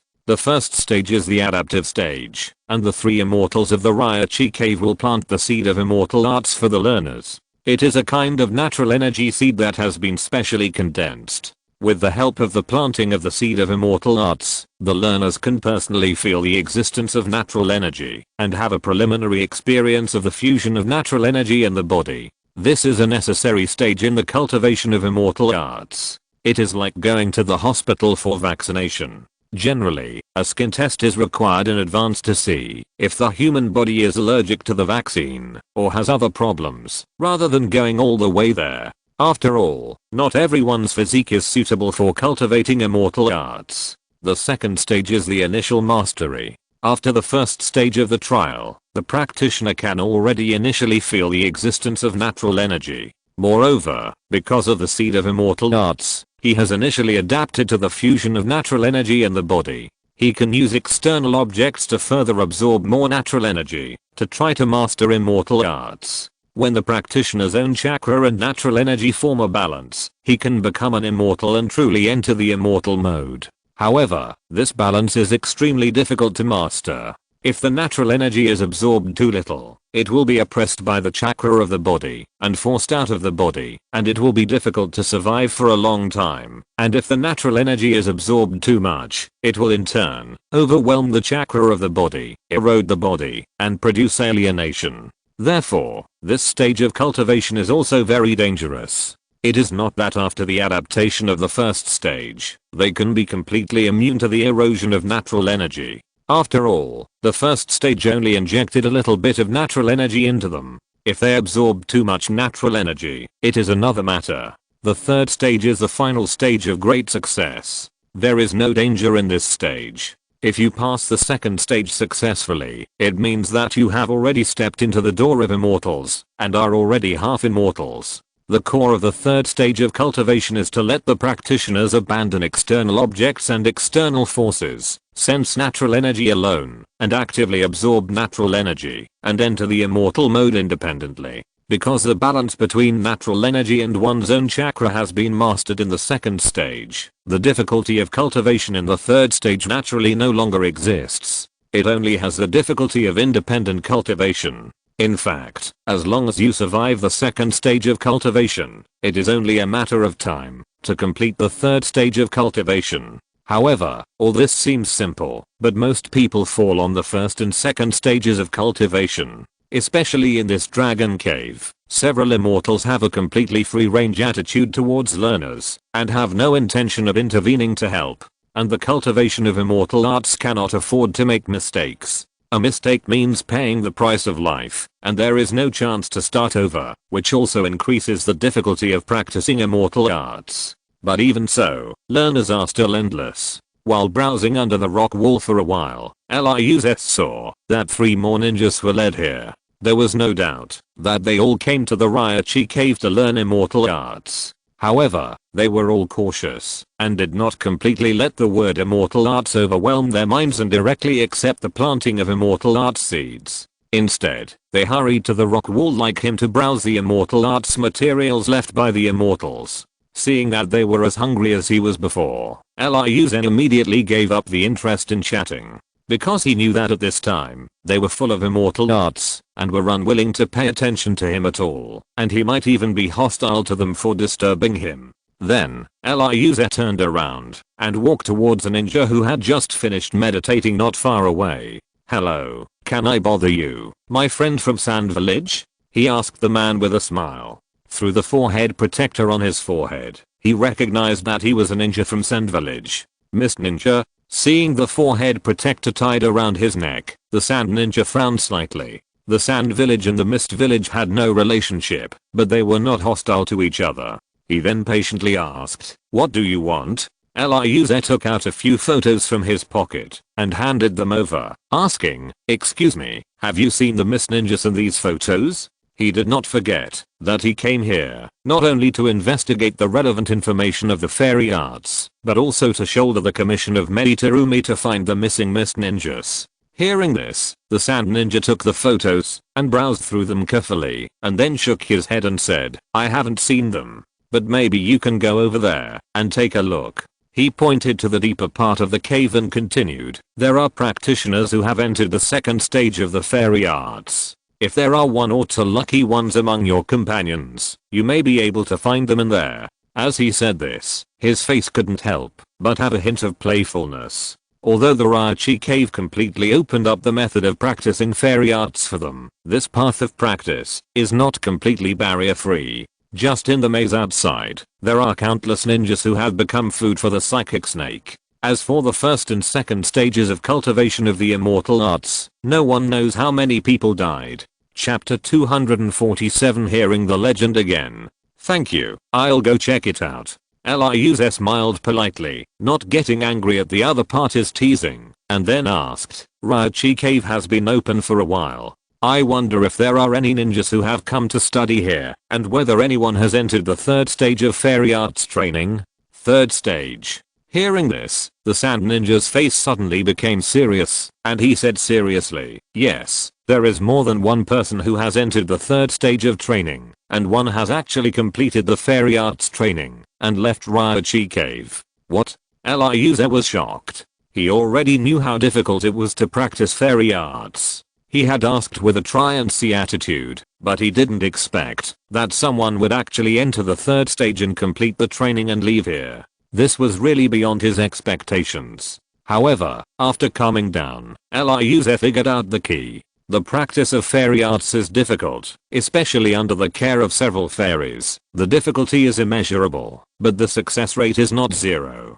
According to incomplete statistics from outside, there are no less than 5,000 ninjas from the entire ninja world who have flocked to the Raichi cave to practice immortal arts, and this number is still increasing. With so many people trying to practice immortal arts, it is not difficult to understand that one or two lucky people will appear. "Can you tell me who the ninja who has mastered the immortal arts is?" Eliuse asked curiously. Without the support of immortals, he has completed the practice of immortal arts alone. This kind of person is definitely not an ordinary person. He must be extremely talented. It is no exaggeration to say that he is a dragon among men. "That guy is from Konoha." Sand Ninja sighed softly and said helplessly, "You should have heard of his name, the famous Instant Body Shizu." Instant Body Shizu. Eliuse was shocked. Unexpectedly, he heard the name of that person again here. In the ninja stories he knew, Uchiha Shizu died young, which was a legend living in the memory of others. However, in this life, on the battlefield of the Third Ninja World War, after he had seen the power of the opponent's Manjaki Sharingan from afar, he did not feel that Instant Body Shizu had reached an unattainable level. After all, the opponent was just a strong man below the 6 paths level. However, after hearing that the opponent had successfully cultivated the immortal art by himself, Eliuse had to re-examine this legend that he had ignored. Such a talent is really too terrible. He didn't even dare to imagine what kind of realm Uchiha Shizu had reached after gaining the power of immortal art. I'm afraid that he is almost close to the level of Uchiha Madara when he was alive. No wonder the Sand Ninja's face was so ugly. Konoha has another strong man who masters the immortal art, which is naturally not a good thing for the other 4 major ninja villages. In addition to Instant Body Shizu, how many people have entered the third stage of cultivation? Do you know? Eliuse asked again after calming down. I don't know about that. The Sand Ninja shook his head and continued. However, I heard from others that there should be very few, probably less than 5 fingers. After all, if you can reach that step, you are not far from truly cultivating immortal arts. That's true. Eliuse nodded in agreement. If you can reach the third stage of cultivation, the rest is just a matter of time. Sooner or later, you will be able to cultivate immortal arts, which is already considered half an immortal. Under the high difficulty of cultivating immortal arts, there must not be too many such people. Okay, I won't disturb your cultivation. I will ask other people about the whereabouts of my companions. Eliuse bowed, then said goodbye to the Sand Ninja and left. Afterwards, after asking nearly 100 people, he finally got the news of the missing Miss Ninja from a ninja from Takigakure village. The middle-aged Takigakure held the photos in his hand, thinking, and said, I have only seen 5 of your companions. As he said that, he took out 5 corresponding photos from the first batch of 10 missing Miss Ninjas. Among these 5 people, I remember clearly that 2 of them died on the spot due to the erosion of natural energy, and the other 2 were transformed into half-human half-snake monsters, and were taken away and cleaned up by the immortals. The middle-aged Takinen took out 4 more photos from the 5 photos. What about the last one? Eliuser glanced at the last photo left in the other's hand. Hearing this, the middle-aged Takinen couldn't help but have a little more envy in his eyes, and sighed. He is a lucky man. He has entered the 2nd stage of immortal art practice, and is not here. However, the 2nd stage of practice is also very dangerous. Whether he is still alive now, you have to go to the Dragon Transformation Pond to ask again. The Dragon Transformation Pond was created by the immortals of Langdi Cave. It is a place with extremely rich natural energy, and also the place where the Psychic Snake Clan practices immortal arts. It is easier to feel natural energy there, so the ninjas who have entered the 2nd stage of immortal art practice are all there. Thank you. Eliuser was secretly relieved to finally hear useful news. At least, he had accurate information to reply to Meditarumi, instead of being completely clueless and speechless. After bidding farewell to the middle-aged Taki ninja, and visiting hundreds of ninjas in the 1st stage training area, Eliuser once again found out the whereabouts of 3 people. They were the investigators sent by Meditarumi to the Ryochi cave to investigate the previous batch of missing persons. However, the result was not as Eliuser had originally guessed. They did not rashly practice immortal arts and die, but instead entered the 2nd stage training area, Dragon Transformation Pond. And since then, no one has seen them come out. This is interesting. Eliuser raised his mouth. He was very curious about what the 3 investigators had encountered that caused them to cut off contact with the reformists. After confirming that there was no useful information in the 1st stage training area, Eliuser began to move deeper into the cave. He believed that he should be able to find the answer he wanted in the 2nd stage training area Dragon Transformation Pond. After walking forward for about 10 minutes, Eliuser saw a huge pool of water in front of him from a distance. The pool was emitting a faint glow, which was completely different from the glow of the moss on the rock wall. Instead, it was somewhat similar to the glow of the White Snake Immortals Temple. However, compared to the light emitted by the temple, the glow of the pool was obviously purer and brighter. Eliuser felt his eyes stung when he looked over. In addition, there were many ninjas sitting cross-legged around the pool, and a rough count showed that there were no less than 1,000 of them. Eliuser even saw a few psychic snakes coiled around the pool, quietly practicing or comprehending something. Obviously, that was the 2nd stage of the immortal art practice site, the Dragon Transformation Pool. Chapter 248, Dragon Pond. Maybe everyone was focused on practicing the immortal arts, or maybe it was hard to be distracted. Eliuser's arrival did not attract too many people's attention. Knowing the risks of practicing immortal arts, Eliuser did not dare to disturb anyone rashly, and only gently walked around the Dragon Transformation Pool. He was far away before, so he could not see clearly. Now that he was close, he could clearly see that drops of stalactites kept falling from the top of the pool. And it was those drops of stalactites that made up the water of the Dragon Transformation Pool. However, what surprised Eliuser was that stalactites were essentially a kind of mineral salt water, which would solidify over time and become solid stone. But in this Dragon Transformation Pool, the stalactites that had accumulated for many years did not solidify, but remained in liquid form as always. Could it be that these stalactites that never solidify are also the special effect of the Dragon Transformation Pool? Eliuser couldn't help but murmured and guessed. At this moment, a crisp female voice appeared beside him. That's right. Making stalactites never solidify is one of the special effects of the Dragon Transformation Pond. Eliuser hurriedly turned around and saw a petite woman wearing a ribbon appeared next to him. Hello, Kakishima Wuji. Recognizing the person, he hurriedly bowed his head and saluted. The other party was one of the 3 immortal princesses under the seat of the White Snake Immortal. You have the breath of turning princess. Why didn't she give you the seed of immortal art? After sniffing Eliuser, Kakishima Wuji wrinkled her nose and asked.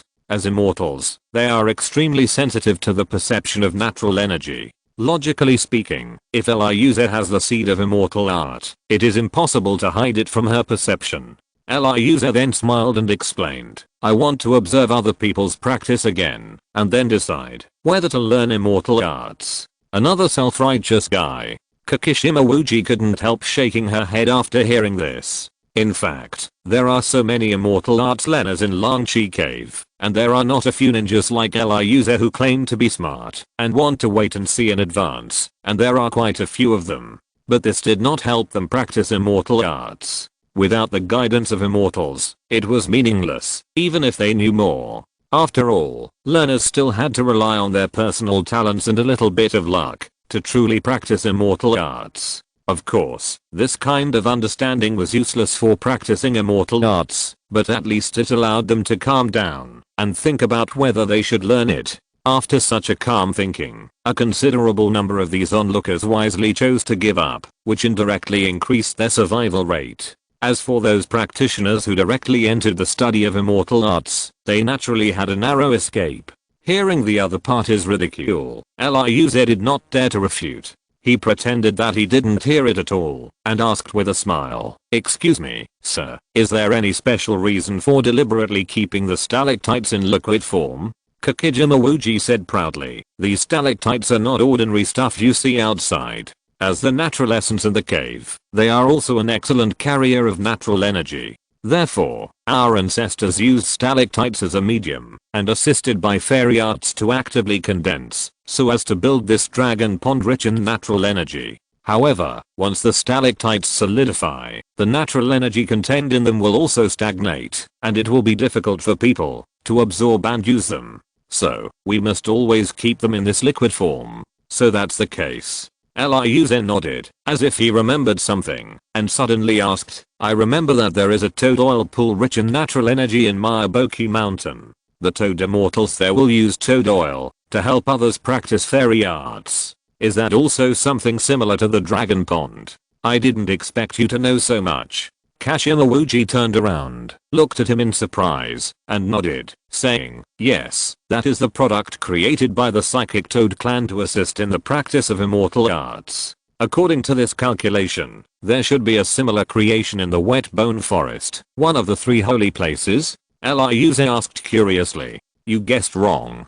Kashima Wuji covered her mouth and said with a smile, the old guy slug has no descendants to cultivate, so he doesn't need this kind of thing at all.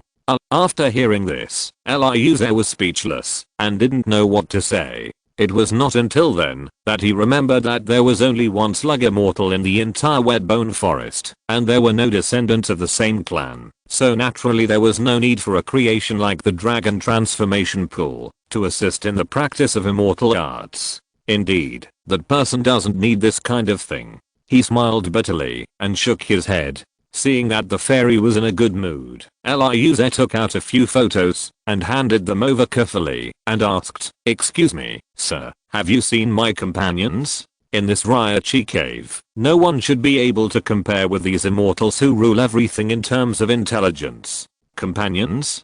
Kashima Wuji took the photos and glanced at them, then slowly picked out 4 of them and continued, I don't know about the others, but I have seen these 4 guys. Among them, this guy has passed the first stage of training and entered the second stage. As she spoke, she picked out another one from the 4 photos. Eliuser noticed that the ninja in the photo was the lucky guy who had entered the second stage of fairy training that he had heard from other ninjas before. As for the remaining 3, Kashima Wuji paused, with a playful look on her face. They were led into the depths of the Ryochi cave and have become the food of the 10,000 snakes. What? Eliuser was shocked. He never thought that the 3 investigators in the second batch would disappear because of this. Do you want to know who led them to the depths of the Dragon Earth cave? Kashima Wuji blinked and said, her face full of mischief. Please tell me, sir, who is she? Eliuser bowed and asked without reservation. The other party said very clearly that the 3 investigators were deliberately led to the depths of the Dragon Earth cave.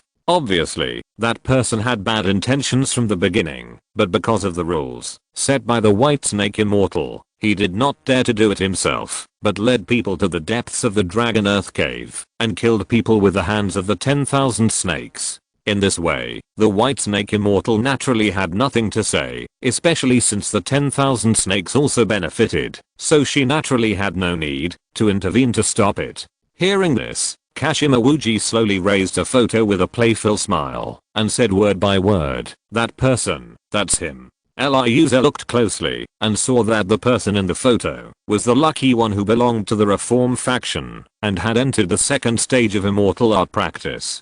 Chapter 249 Hidden Threshold. How could it be him? Faced with this result, Eliuser was stunned. Seeing his appearance, Kashimaguchi, who was afraid of chaos in the world, was obviously very happy and then said, "I guarantee in the name of the immortal that I have never deceived you. If you don't believe it, you can investigate it yourself. But I have to remind you, your former Mist Ninja companion has entered the second stage of immortal art training. Although he is not a real immortal yet, he can already use a little bit of immortal power. When you investigate, you'd better be careful and don't be discovered by him." At this point, she excitedly floated around Eliuser and continued with a beaming face. "The White Snake Immortal has long stipulated that all ninjas are prohibited from fighting each other in the Ryuchi cave. But rules are dead, people are alive. If you accidentally anger him and make him determined to kill you, we will not save you in time. Is he really so bold, not afraid of being punished by the immortals?" Eliuser asked in disbelief. According to the logic of normal people, even if there is a huge hatred, they should not directly fight in this dragon cave. You know, this group of people still hope to stay here to learn immortal arts. Under normal circumstances, of course he dare not. Kashimaguchi's body seemed to be weightless. She just gently pushed Eliuser's shoulder and floated to the other side. She continued, "That guy went wrong in practicing immortal arts. His body was eroded by natural energy bit by bit, and his mind was also affected. He is on the verge of alienation and out of control. However, after the first stage of training, his adaptability is stronger. The speed of alienation will not be as fast as those guys in the first stage, but it is only a matter of time before he becomes an alienated monster. So, it is normal for him to do something irrational now. So that's it." Eliuser nodded, and his mood became much heavier. Facing such a person, even with the rules of the White Snake Immortal, he still can't be too careless. "Okay, I have something to do, so I won't play with you anymore." Kashimaguchi waved her hand, then floated back, and saw her figure dissipated in the air. Seeing this, Eliuser did not waste any more time and immediately searched around the dragon transformation pond one by one. No matter what, he had to find that person first. At the same time, the pig, deer, and butterfly trio led by Narashikade finally walked out of the maze. Although they entered the maze tunnel earlier than Eliuser, the maze was constantly changing, and there was no fixed route at all. In addition, they were not very lucky and encountered several particularly fierce psychic snakes, which seriously delayed their progress. This also led to their strength being much stronger than Eliuser, but they actually walked out of the maze later than Eliuser. After listening to the story of Shines in Shenji, one of the three great fairy princesses, Narashikade, the leader, immediately stated, "Please give us some more time to think. We don't want to start practicing fairy arts right away." "Okay, whatever you want." Shines in Shenji was not interested, and then waved her hand and disappeared in front of the three people. Afterwards, Zhu Luchao and the other two immediately came to the rock wall engraved with the immortal arts and read through it carefully. After a long time, Narashikade shook his head regretfully and said, "It's a pity that the immortal arts are good, but they are not suitable for me." Through the records on the rock wall, he had a deeper understanding of the immortal arts. Sage mode is an all-round amplification, which has great benefits for all types of ninjas. Theoretically, all ninjas are qualified to practice. But in fact, there is also a hidden threshold for immortal arts. Because natural energy must be absorbed for one's own use, the human body is always threatened by the erosion of natural energy. People with better physical fitness are naturally more resistant to erosion. Those with poor physical fitness are the opposite. Based on this point, the quality of physical fitness naturally affects the success rate of practicing immortal arts. In addition, the sage mode must allow the absorbed natural energy to form a stable balance with one's own chakra. In other words, the more chakra one has, the more natural energy one can absorb. Conversely, the less. And the amount of this natural energy also directly affects the strength of the immortal arts that the immortal can finally perform. Nerishikade was born in the Nera family. He was born with strong mental power. Based on this, his family developed the Yindun shadow imitation technique to maximize the use of this talent. In contrast, the physical fitness of their Nera clan has never been very strong. Among all ninjas of the same level, they are almost at the bottom. Based on this physical fitness, it is extremely difficult for him to practice immortal arts. Even if he succeeds in practicing by chance, I'm afraid there will not be much gain. Immortal arts are not suitable for him at all. Not only you are not suitable, I'm not suitable either. Yamanaka Inoichi said with a wry smile. The Yamanaka clan is similar to the Nera clan. They are all born with strong mental power and have developed a series of spiritual secrets belonging to the Yindun field. Similarly, they are also the type with poor physical fitness, which is simply a pair of brothers in distress. But, Dingzeduo, you can consider giving it a try. Nerishikade said with a smile to a sturdy ninja with a big belly in front of him. The Akimichi clan is the opposite of the Nera clan. They have strong physical talents and much more vitality than ordinary people, so they develop the multiplication technique involving the yang escape field. After comparing them, among the three of them, Akimichi Choza is far more suitable for practicing immortal arts than the two of them. Really? Hearing his companion say this, Akimichi Choza couldn't help but smile. No ninja would refuse the opportunity to master a powerful force. Nerishikade said seriously, relatively speaking, you are more suitable than both of us. However, to be on the safe side, I suggest you observe the practice of others first. He didn't know much about immortal arts, most of which were just some written materials. He still needed to see the actual situation before making a judgment. Okay then. Akimichi Choza nodded, but didn't start immediately. As partners who support each other and can completely trust each other, he believes in Shikade's judgment. Especially among the three of them, Shikade is the one who often makes decisions. Then, Zhu Ludai and the other two began to calm down and carefully observe the conditions of many practitioners in the first stage of the immortal art area, and carefully asked them about their practice. On the other hand, Liuze searched one by one with the dragon transformation pond as the center, and radiated to the surrounding areas. When he found the 325th person, he finally found the target Miss Ninja. Chapter 250 Gradually out of control.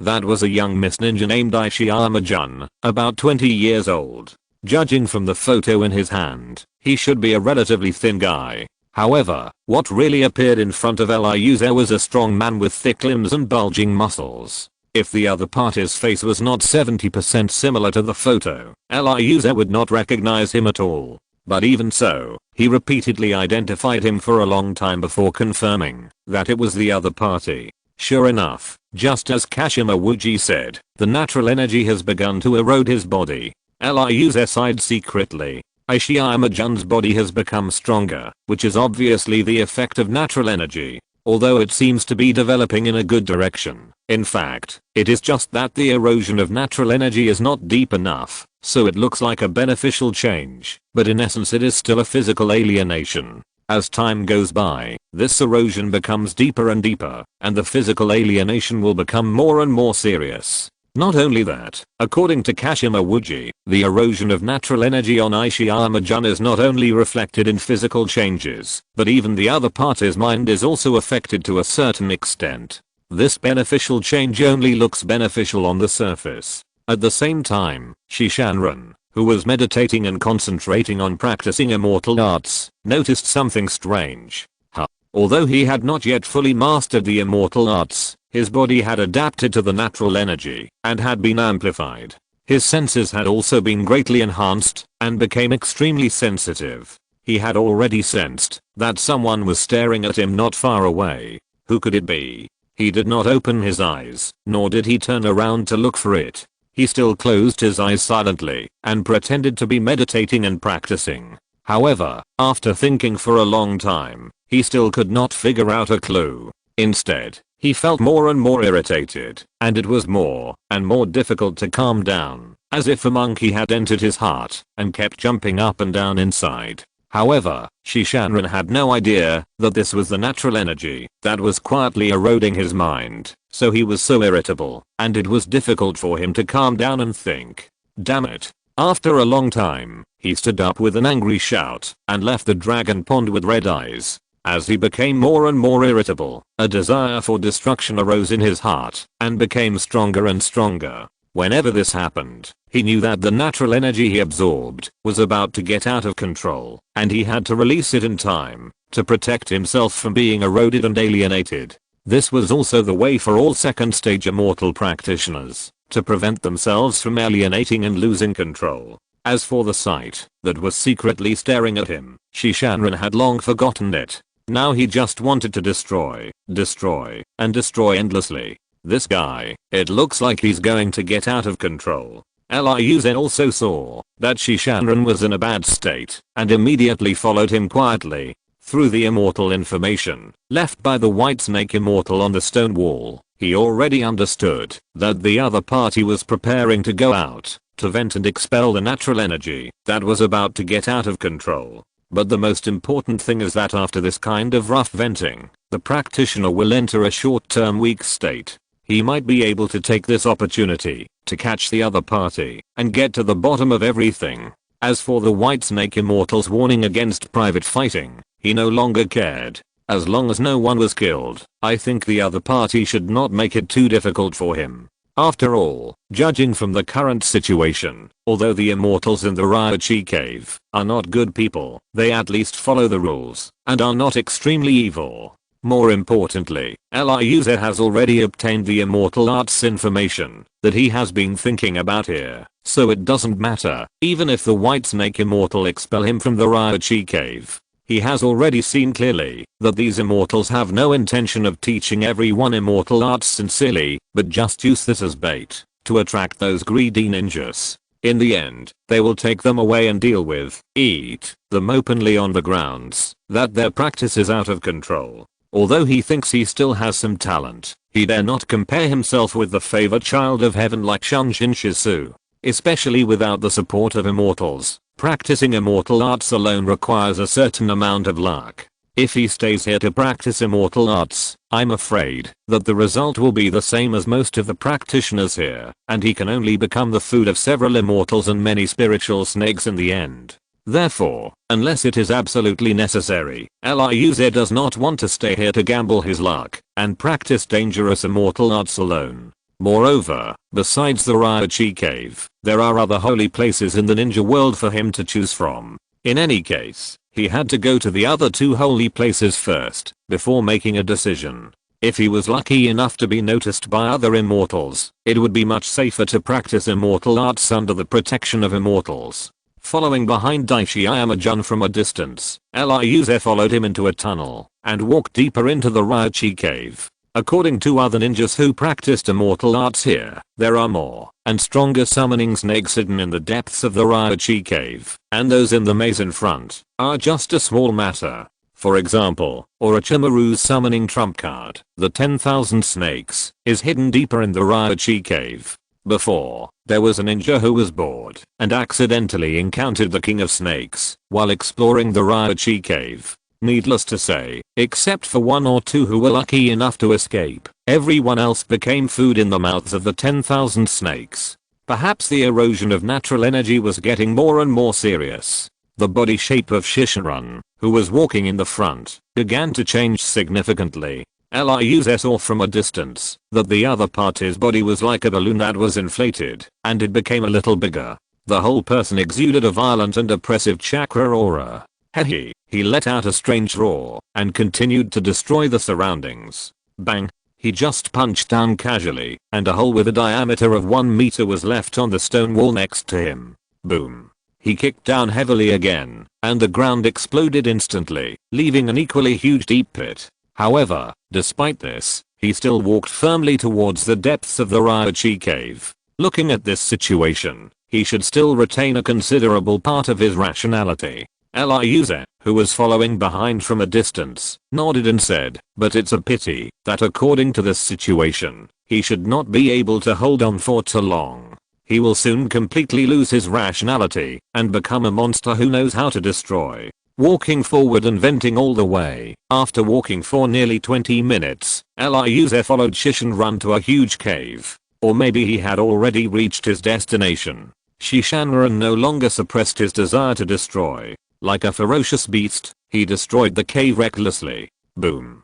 With a loud noise, a stalactite as thick as an adult's embrace was directly broken by his punch. Boom. He then bumped sideways, and the hard stone wall immediately shattered, leaving a human-shaped hole. End of this chapter. Thank you very much for reaching the end. Don't forget to like. Looking for more exclusive content and immediate access? Subscribe to our Patreon. Remember, every like, subscription, or donation encourages us to continue. Thanks to everyone. See you in the next video.